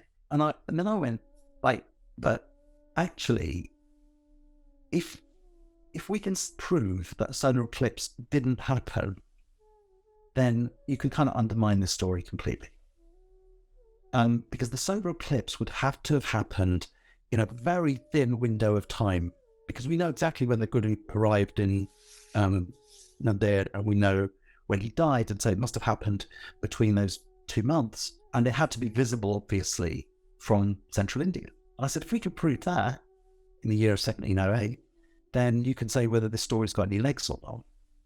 So I start Googling around historical solar eclipses. I'll cut a long story short. That night, I remember I called a couple of places in America and I got bounced around, and then I ended up at this lab in California, if I remember correctly, or Arizona, I can't remember now. And they said, we have mapped every solar eclipse through the centuries, and it's on this website. So you jump onto this website and you can tab back in time to see not just when they happened, but where they were visible from. Because if you're in India, you're having a very different view of the night sky, or the sky, than you are in the UK, right? Just because of where you're pointed. And they mapped it. So they've got this global map, and they've got this kind of these curves and arcs that show you where things are applicable to. And so you tab back, and then back to 1750, 1740, 1730, 1730, and you get to 1708, October. I'm going to make this date up. I can't remember the precise date. October 1708, 10%. And one of these arcs goes right the way through central India, right the way through Maharashtra and Nadir, right there. And it's just like jaw-dropping that there is this story which has been held and transferred by, from one person to the other, transmitted orally. And it's absolutely, it's got, at the very least, it's got this kind of confirmation that it was indeed an auspicious time. So why would you not believe that also this other event happened at the same day? And so it was just like this jaw-dropping. I remember writing to him like 2 a.m. or something and saying, Parm, you're never going to believe this. I sent him the screenshot. And if you look in that book, when you look on that page, there's a tiny little footnote, or I think it's not even a footnote, it's an endnote. You go to the end of the chapter and you'll see just like 2 sentences. It says, yes, there was a solar eclipse, and here's the website you can go to. So keep your mind open, I think is the right thing. And don't dismiss oral histories, because I think they're very important to heart down.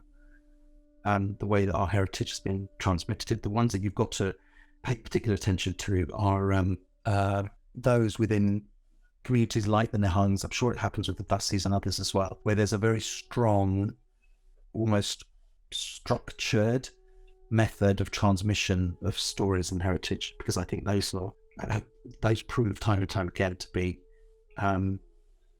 just really, really good as a written word. Well, whilst you were recounting that story, I was busy trying to find a book by J.S. Garwal, Guru Gobind Singh Ji's Master of the White Hawk. And the reason that it sparked me to pull that out is because I've just finished reading it, and he recounts this, literally what you've just mentioned, in a chapter regarding Banda Singh Bahadur and Guru Gobind Singh Ji, and that story comes from Swarup Singh Koshish's Guru Ki Sakhiyan. So that oral tradition, although it may have existed perhaps prior to the writing of that, that story is literally recounted word for word in Guru Ki Sakhiyan by Swarup Singh Koshish.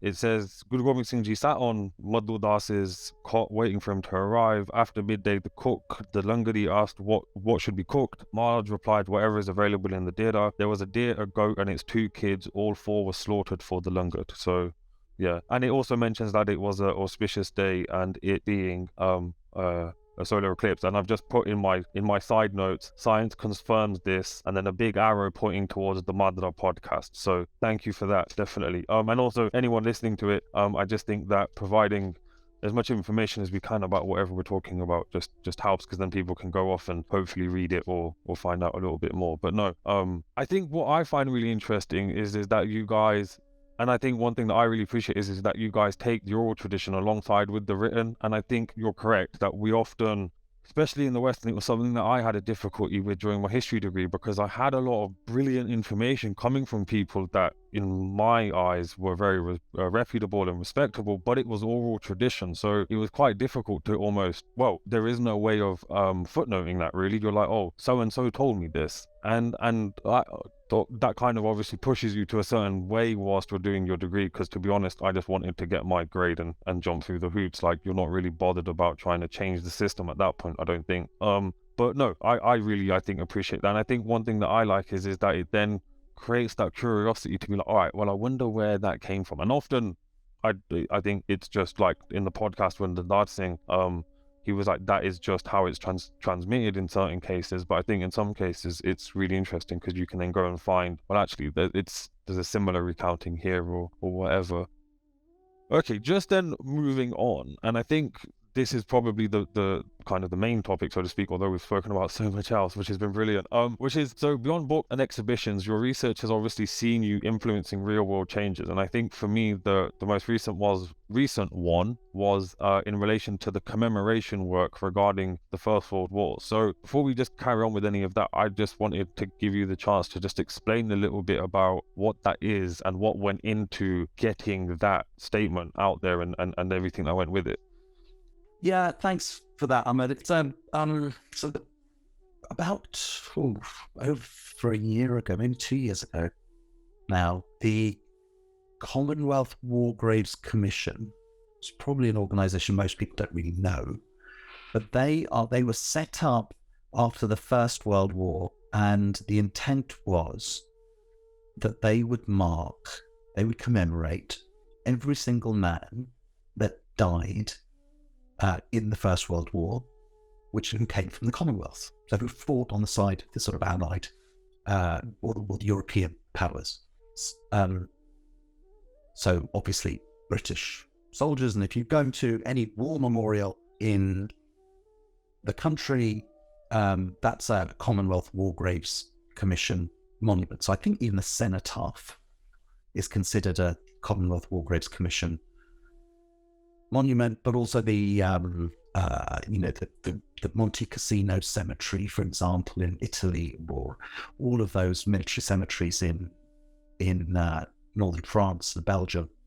They're all CWGC places. India Gate, the big monument in New Delhi opposite the Rashtrapati Bhavan, that's a Commonwealth War Graves Commission site, because on it are carved in there are the names of men who died in the First or Second World War. So its remit now is, of course, First and Second World War, and its stated aim is to commemorate with a grave marker, or with, in the case of people that were cremated, and they generally don't have gravestones, then they literally carved in stone, the names of all of the men who died in the First and Second World War, and they've been doing this for the better part of 100 years. And a few years ago, there was a Channel 4 documentary which took the research work of Professor Michelle Barrett, which had focused on non-commemoration of basically Black Africans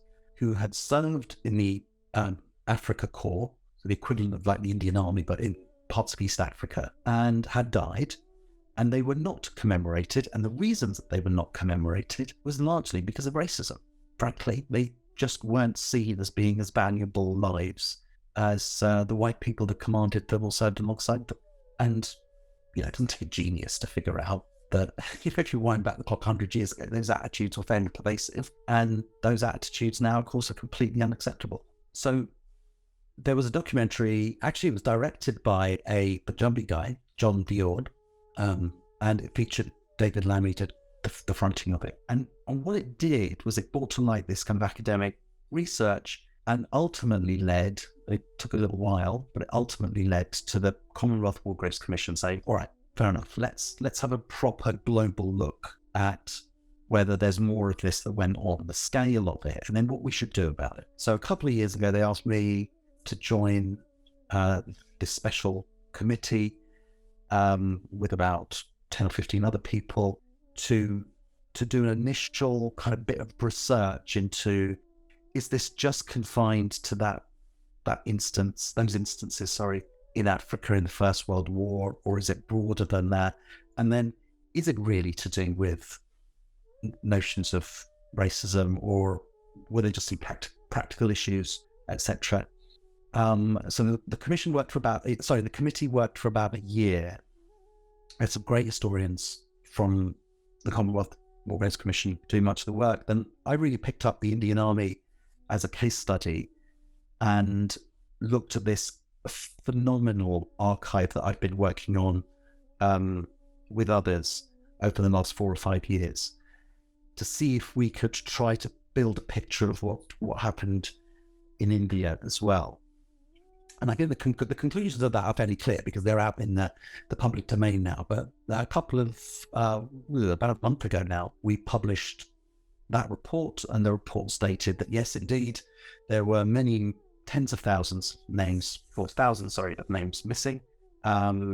There's definitely a case to say that we need to do much more research work, because there's a sort of a prima facie case to say that there are a lot more that are missing, not just from the African core, but from India as well. And we don't really know all of the reasons why they are missing in the case of the Indians, but it does look like there are, there could be substantial numbers of names missing. We need to get to the bottom of that. So we definitely need to do more research, and we need to do more.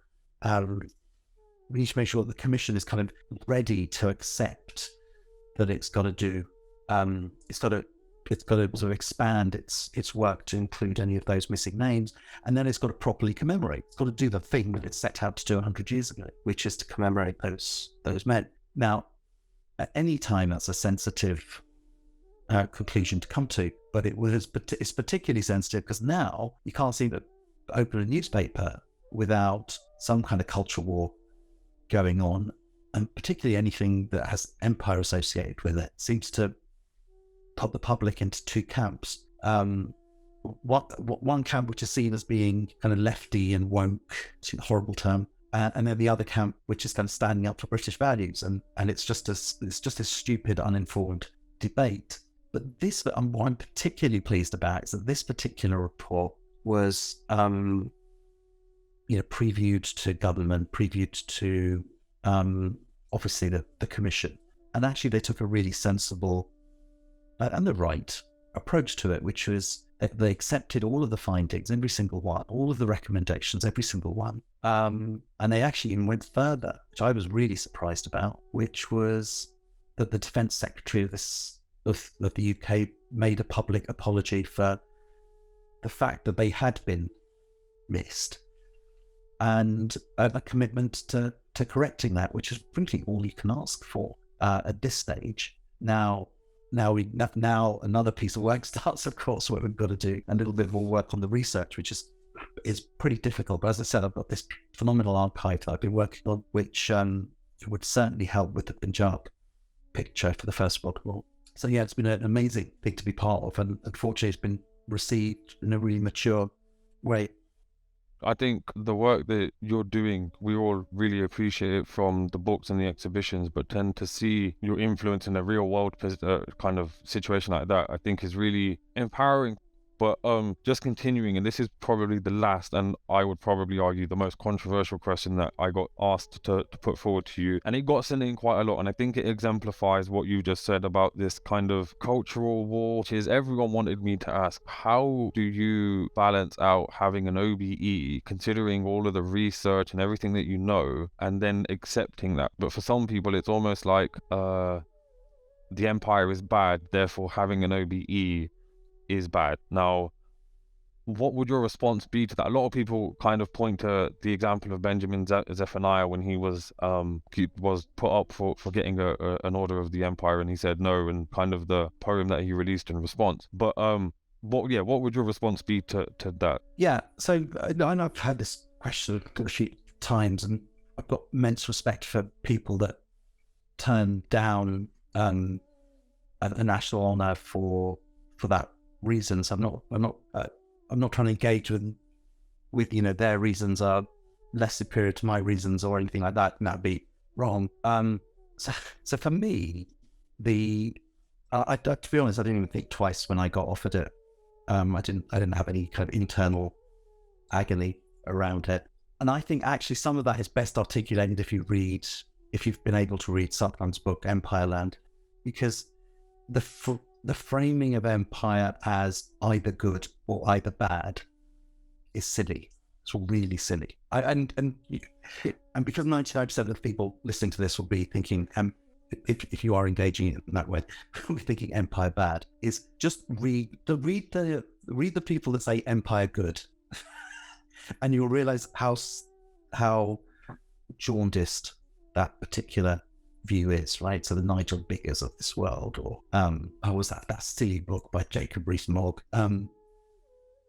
It is neither one nor the other. Just like Sikh Empire was neither completely good or completely bad. It is a complicated thing. It is empire complicated, empire not simple, frankly. And I don't see this as being. I don't see having the appellation Order of the British Empire as then being in the club that says Empire good. And that's absurd. I mean, the thing that we did straight after this was a book on Jallianwala Bagh. Doesn't prevent you taking a topic like that and shedding light shed light on that in a very real way. The thing that I did straight after that was the Special Committee on Commemoration, where we said there was pervasive racism inside, a part of the power structures, if you like, in the UK, which led to non-commemoration of Black and brown people. So it doesn't prevent you doing any of that. It doesn't put you into one. I don't see it as being put into one particular camp. Sometimes there's something really nice in his book for those that haven't read it, which I think I never really thought about, but actually that does inform part of the reason why I didn't really have any internal conflict about this, which he says that Sicques, peculiarly Sicques, have had a really positive, that Empire has had real positives in it. Not a net positive or only positives, but have had positives because of Empire. We were an exalted community. A lot of the reasons that you are here, and I'm here, and the advancement of Sicques economically is because of Empire. I don't always like to admit that, but it's true, right? Why did your dad's parents go to East Africa? Empire. Why are you here and not in Belgium? Empire.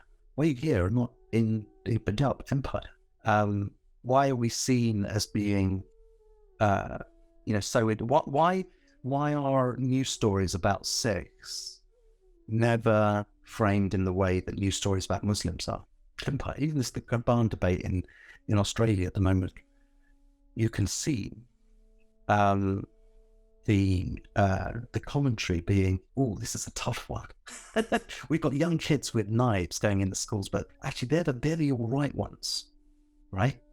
It's Empire. It's because of what we did in the First and Second World War. And so, again, it's not to say Empire is good. It's just, it's complicated.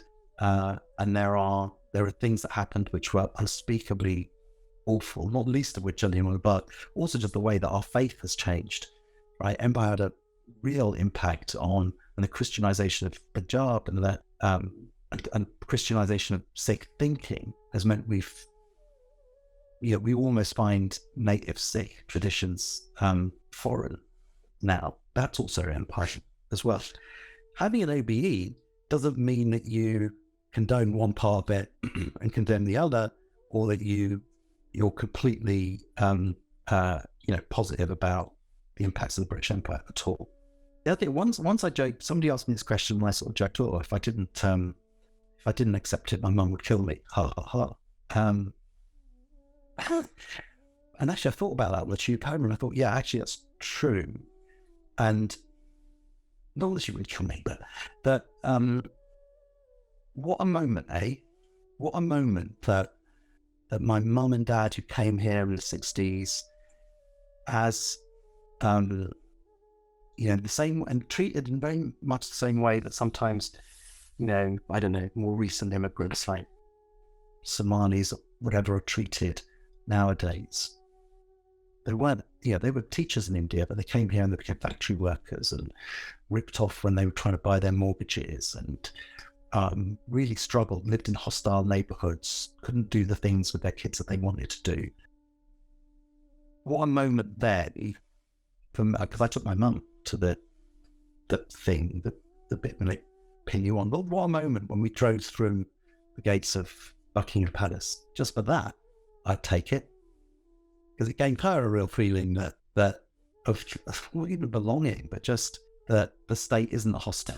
The state hasn't been hostile. It's actually given her lots of really positive things. And then finally, I was especially pleased that the award was for contribution to Punjabi and Sikh culture and heritage. Really pleased with that, because I think it's actually what the National Honour does is it commemorates and acknowledges that Sikh and Punjabi culture and heritage are an important part of the landscape, the cultural landscape of this country. It wasn't an award for community, I'm not knocking that at all for a second, but I'm just saying, the fact that it was an award, a national honour for your contribution to Sikh and Punjabi culture and heritage, just means that we as a nation state see that as being an important, valuable part of the cultural landscape. But yeah, as I said, I didn't really agonize over it at all. No, and I think when you were pointing to the conversation about the Gurban debate that's happening in Australia at the moment, I think that's a really good way of actually exemplifying how it's not so black and white. So I think a lot of the people who kind of sent in this question are also the people who would be pointing to Sikh action in the First World War, the Second World War, when defending Sikhs carrying their Gurbans in Australia. And I just think it's an easy way of highlighting how even kind of trying to take that black and white view just leads to kind of inconsistencies, because you can't be on one hand be like, oh, like, why are you taking this order of the empire, and then also be like, oh yeah, we should keep our Gurban because we fought for the empire. You're like, well, at what point then like at what point does it like at what point is the measurement too far and that it's like, oh, that's it, we can't do that or whatever. And I think you're right, Satnam's book is brilliant at bringing out our monolithic understanding of empire and it being X or Y or whatever. But no, thank you for answering that as well. Well, I think what he does is quite similar to what we do, although he's done it at a different scale. Is not try to be I mean, it's everything we've said during this talk. Actually, it's just not try to be black and white about things. Things are not either good or bad. Individual acts are. You can make a moral judgment on them one way. You take something like the broad sweep of 150 years of history and to then give it a grading, you just take it, it's a pass fail overall. It's really silly. It's really silly. Life isn't like that. Our lives are not like that. We do things that we're deeply ashamed of at times and are stupid and are wrong. And then we do things that are right. We don't take a grade at the end of it. You pay for your things that you do badly, and you don't for you get the benefits for the other things. That's just the way it is. But I think right now there is it's a peculiar time at the moment, Ahmed, isn't it, where we are being asked to stay on one side of this battle or the other. I just think I think that time will pass. I really do, but it just seemed a really peculiar moment in time.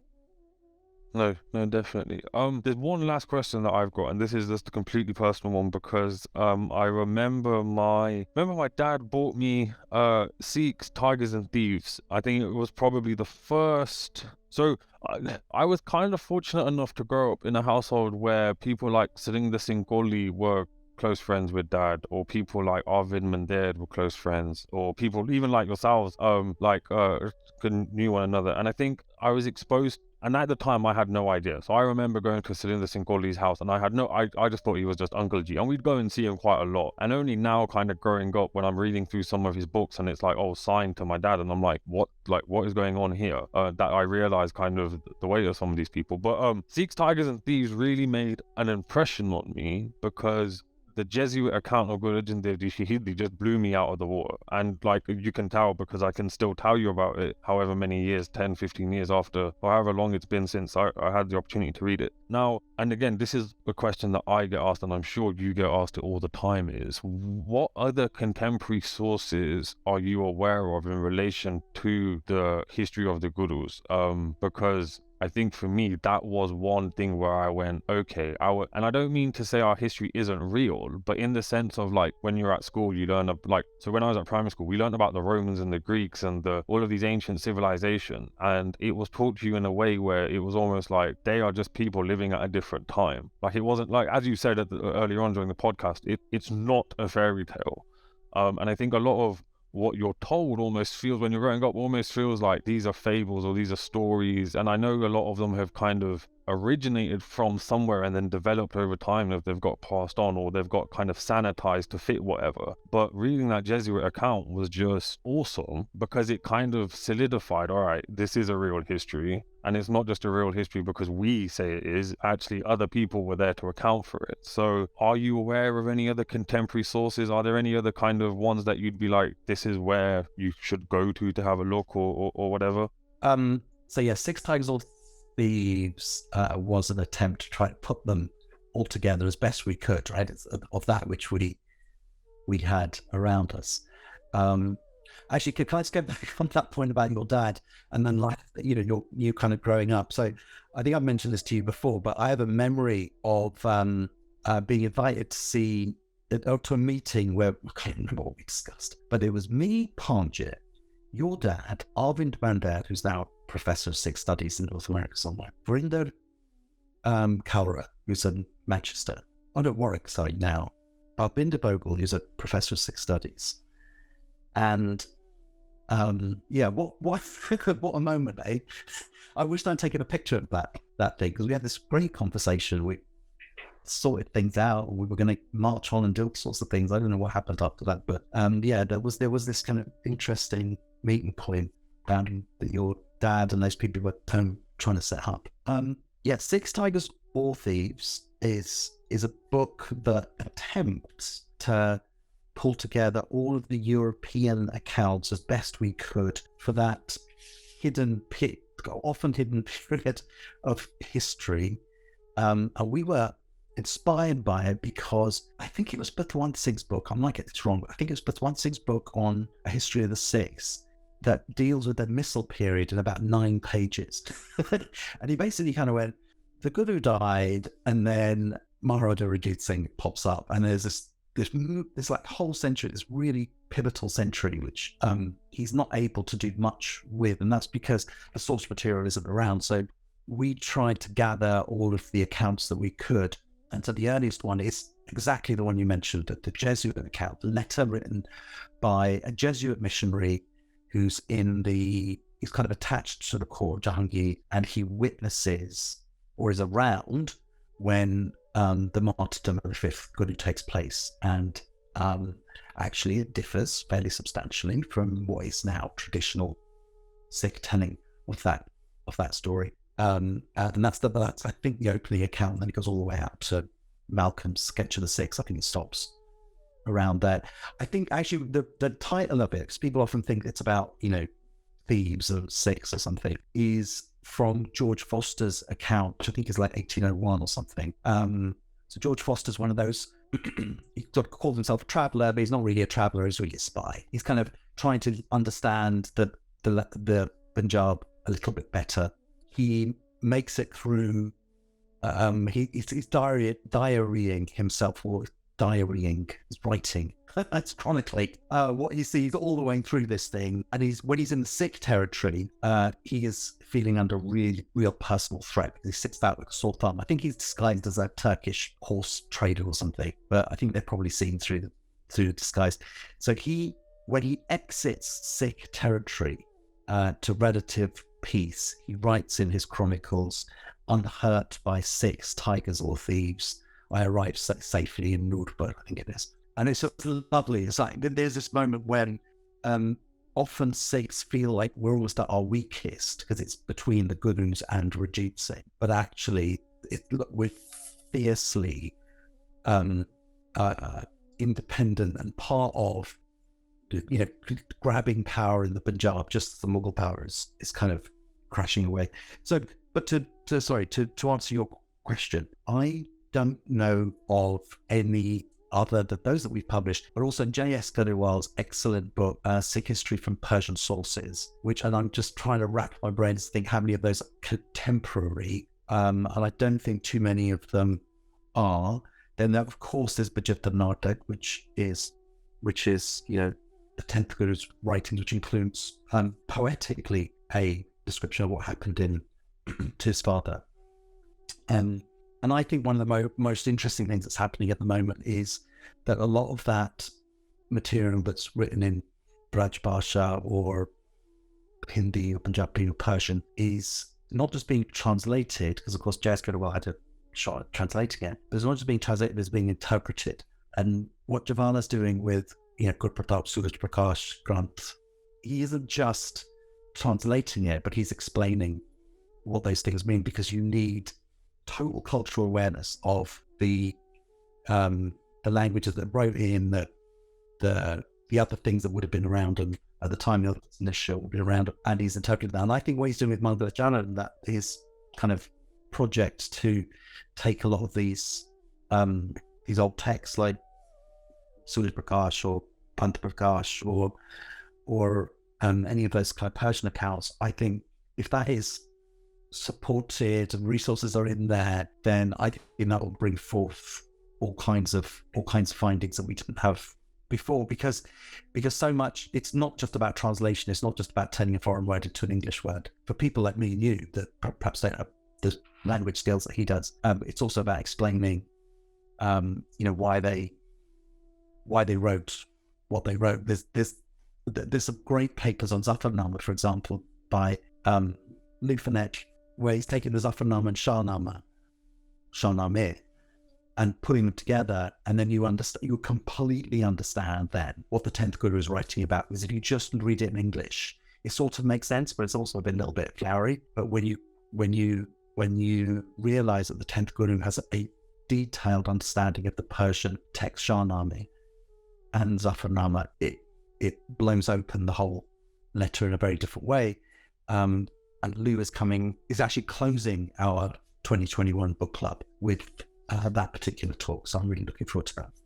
Nice. That sounds interesting. I'll definitely be looking forward to that too. And I think it's interesting what you said, because I think, and I'm sure you're more than aware, but it's an equally interesting thing with Dasamgranth, because if you don't contextualize it properly, you don't put it in its rightful place in kind of the cultural context and everything else that goes with it, then you can lead to kind of conclusions that don't necessarily hold water. And I think it's interesting, because I think as a community, personally for me, I think the Dasamgranth debate kind of waged on really quite ferociously at one point. I think that's kind of died down now and everyone's kind of gone past it. And I think it's interesting now to see these other kind of lesser known sources of information, so like Suraj Prakash and other such granths being brought to the forefront, and also, as you were saying, not just being translated but explained within the correct context, and everything that goes with it, and all the kind of cultural understanding and language understandings and everything else. And I think I'm really excited to see how this develops, because the more we can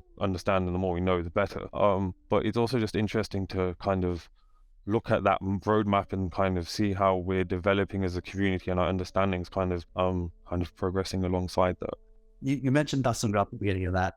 Your conversation with Gabaru on Dasamgranth, I thought was excellent. I loved it, absolutely loved it, and really kind of goes into not just what it is, and because it always goes down that silly conversation about Chalitokpa Khan, but actually just broadening it out, but also understanding why it's why it's kind of fallen into being almost erased, I think was excellent. And then that is the exact reasons why Suraj Prakash is not been there, because people like Macauliffe, are often cited, because he absolutely dismissed it, and Sandok Singh at the same time, and so it just disappears. Something that is really important in Sikh understanding in the 19th century and into the 20th century, Southern Buddhism, and not used at all these days. So it's really nice. It's a new generation of historians and linguists bring those back. Yeah, and I'm looking forward to the real world implications that understanding will then have on the community, because equally, I guess we as historians, we look back in time and we're like, oh, for argument's sake, as you're saying, kind of Suraj Prakash is just ignored and it just disappears. And then obviously that obviously would have had then an impact, just like Dasamgranth was dismissed and it disappeared, it had an impact on praxis. Equally, bringing these things back to the forefront, I'm interested to see its impact then on praxis and everything else that goes with that. I just wanted to say thank you for everything for today. This conversation's been brilliant. I've absolutely enjoyed it. I've gone through all of the questions that I had. I just wanted to check if there's anything that you wanted to go over or include, or if there's anything else that you feel we've missed out. I've really enjoyed this too. Nobody listens to me for this much. I'm really, really grateful to you. No, I've got nothing else. I'm happy to do something else again with you if you ever need to, but I think you've probably got more content than you could possibly squeeze into that. I think so. Happy to do and stick with you. again in the future. No, thank you. No, I'll definitely take you up on that. I think just like with pretty much everyone I've had on the podcast so far, I'm more than happy to sit here and carry on talking. But then I'm also aware that people listening are probably going to turn off a lot quicker than I will stop talking. But no, I'm just absolutely thrilled that we got the chance. I'm really happy that we had this conversation. And again, I would definitely be in touch with kind of future conversations. And equally, if there's anything that I can help with or whatever, like I'm more than happy to kind of put my energy kind of towards whatever you guys are doing. For me, and I said it also with Devinder Tour, that you kind of Kashi House and everyone kind of associated with that and everything that comes from that has been highly, highly influential in my own development. Like I was doing my history degree at the same time you guys put on the Golden Temple exhibition in Soas. So for me, it was like brilliantly timed, because my second year paper was how far and in what ways did British Raj influence Sikh identity. And so the first time I learned about the Arms Act and them making it illegal for the natives of India to carry arms was through an article that you guys published on GT 1588, the old website. And then obviously I came to the exhibition. That blew me out of the water. Everything that you guys have done, I'm just incredibly thankful for, and basically just wish you, as I think you said at the beginning of this podcast, I think it's a good way of ending it, which is more power to you guys, and all the best, really, because I just think the more that we can support people like you guys to do the work you're doing, the better. And I guess it is a little bit sad that people are more occupied with number plates than books, but hopefully through conversations like this, we can hopefully change that. Hopefully that's not the only message that came out today. But thank you very much. More power to you. Thank you. All the things that you're doing on the podcast, on Twitter, which I really enjoy. I'm going to get into these spaces things at some point. And what you do with publishing as well, which I think is very interesting. No, thank you. Well, I think you touched upon it a little bit when you were saying like in the 90s it was really difficult. Like there was very limited resource. And I think one thing that I found until I came across the exhibition in my second year of university, one thing that I found really hard was my library at university never had anything. If I needed anything, I had to travel in from Egom into SOAS to get hold of anything worthwhile. And then to try and buy anything, you'd have to get it shipped in from India because it was very difficult to get anything in this country. And then I think kind of the ramblings thing developed organically. Good, like I got in touch with yourself about family ancestry, because that's actually why I started this, because I started to try and map ancestors and realized it's actually really difficult. So started to try and read around it to understand things, and then I was like, well, if I find this interesting, I'm sure someone else will find it interesting. And then I was like, all right, how can I further develop my understanding? And yeah, it's just rolled into this, and to get the support from people like yourself, Devinder Tool, Commonwealth, and everyone else that I've had the pleasure to talk to is just immense. But I think it also goes to show the community has a common goal. Like everyone is trying to kind of do their bit to preserve kind of heritage in whatever sense that is. But no, thank you so much. Not at all. It's been enjoyable. All right, take care.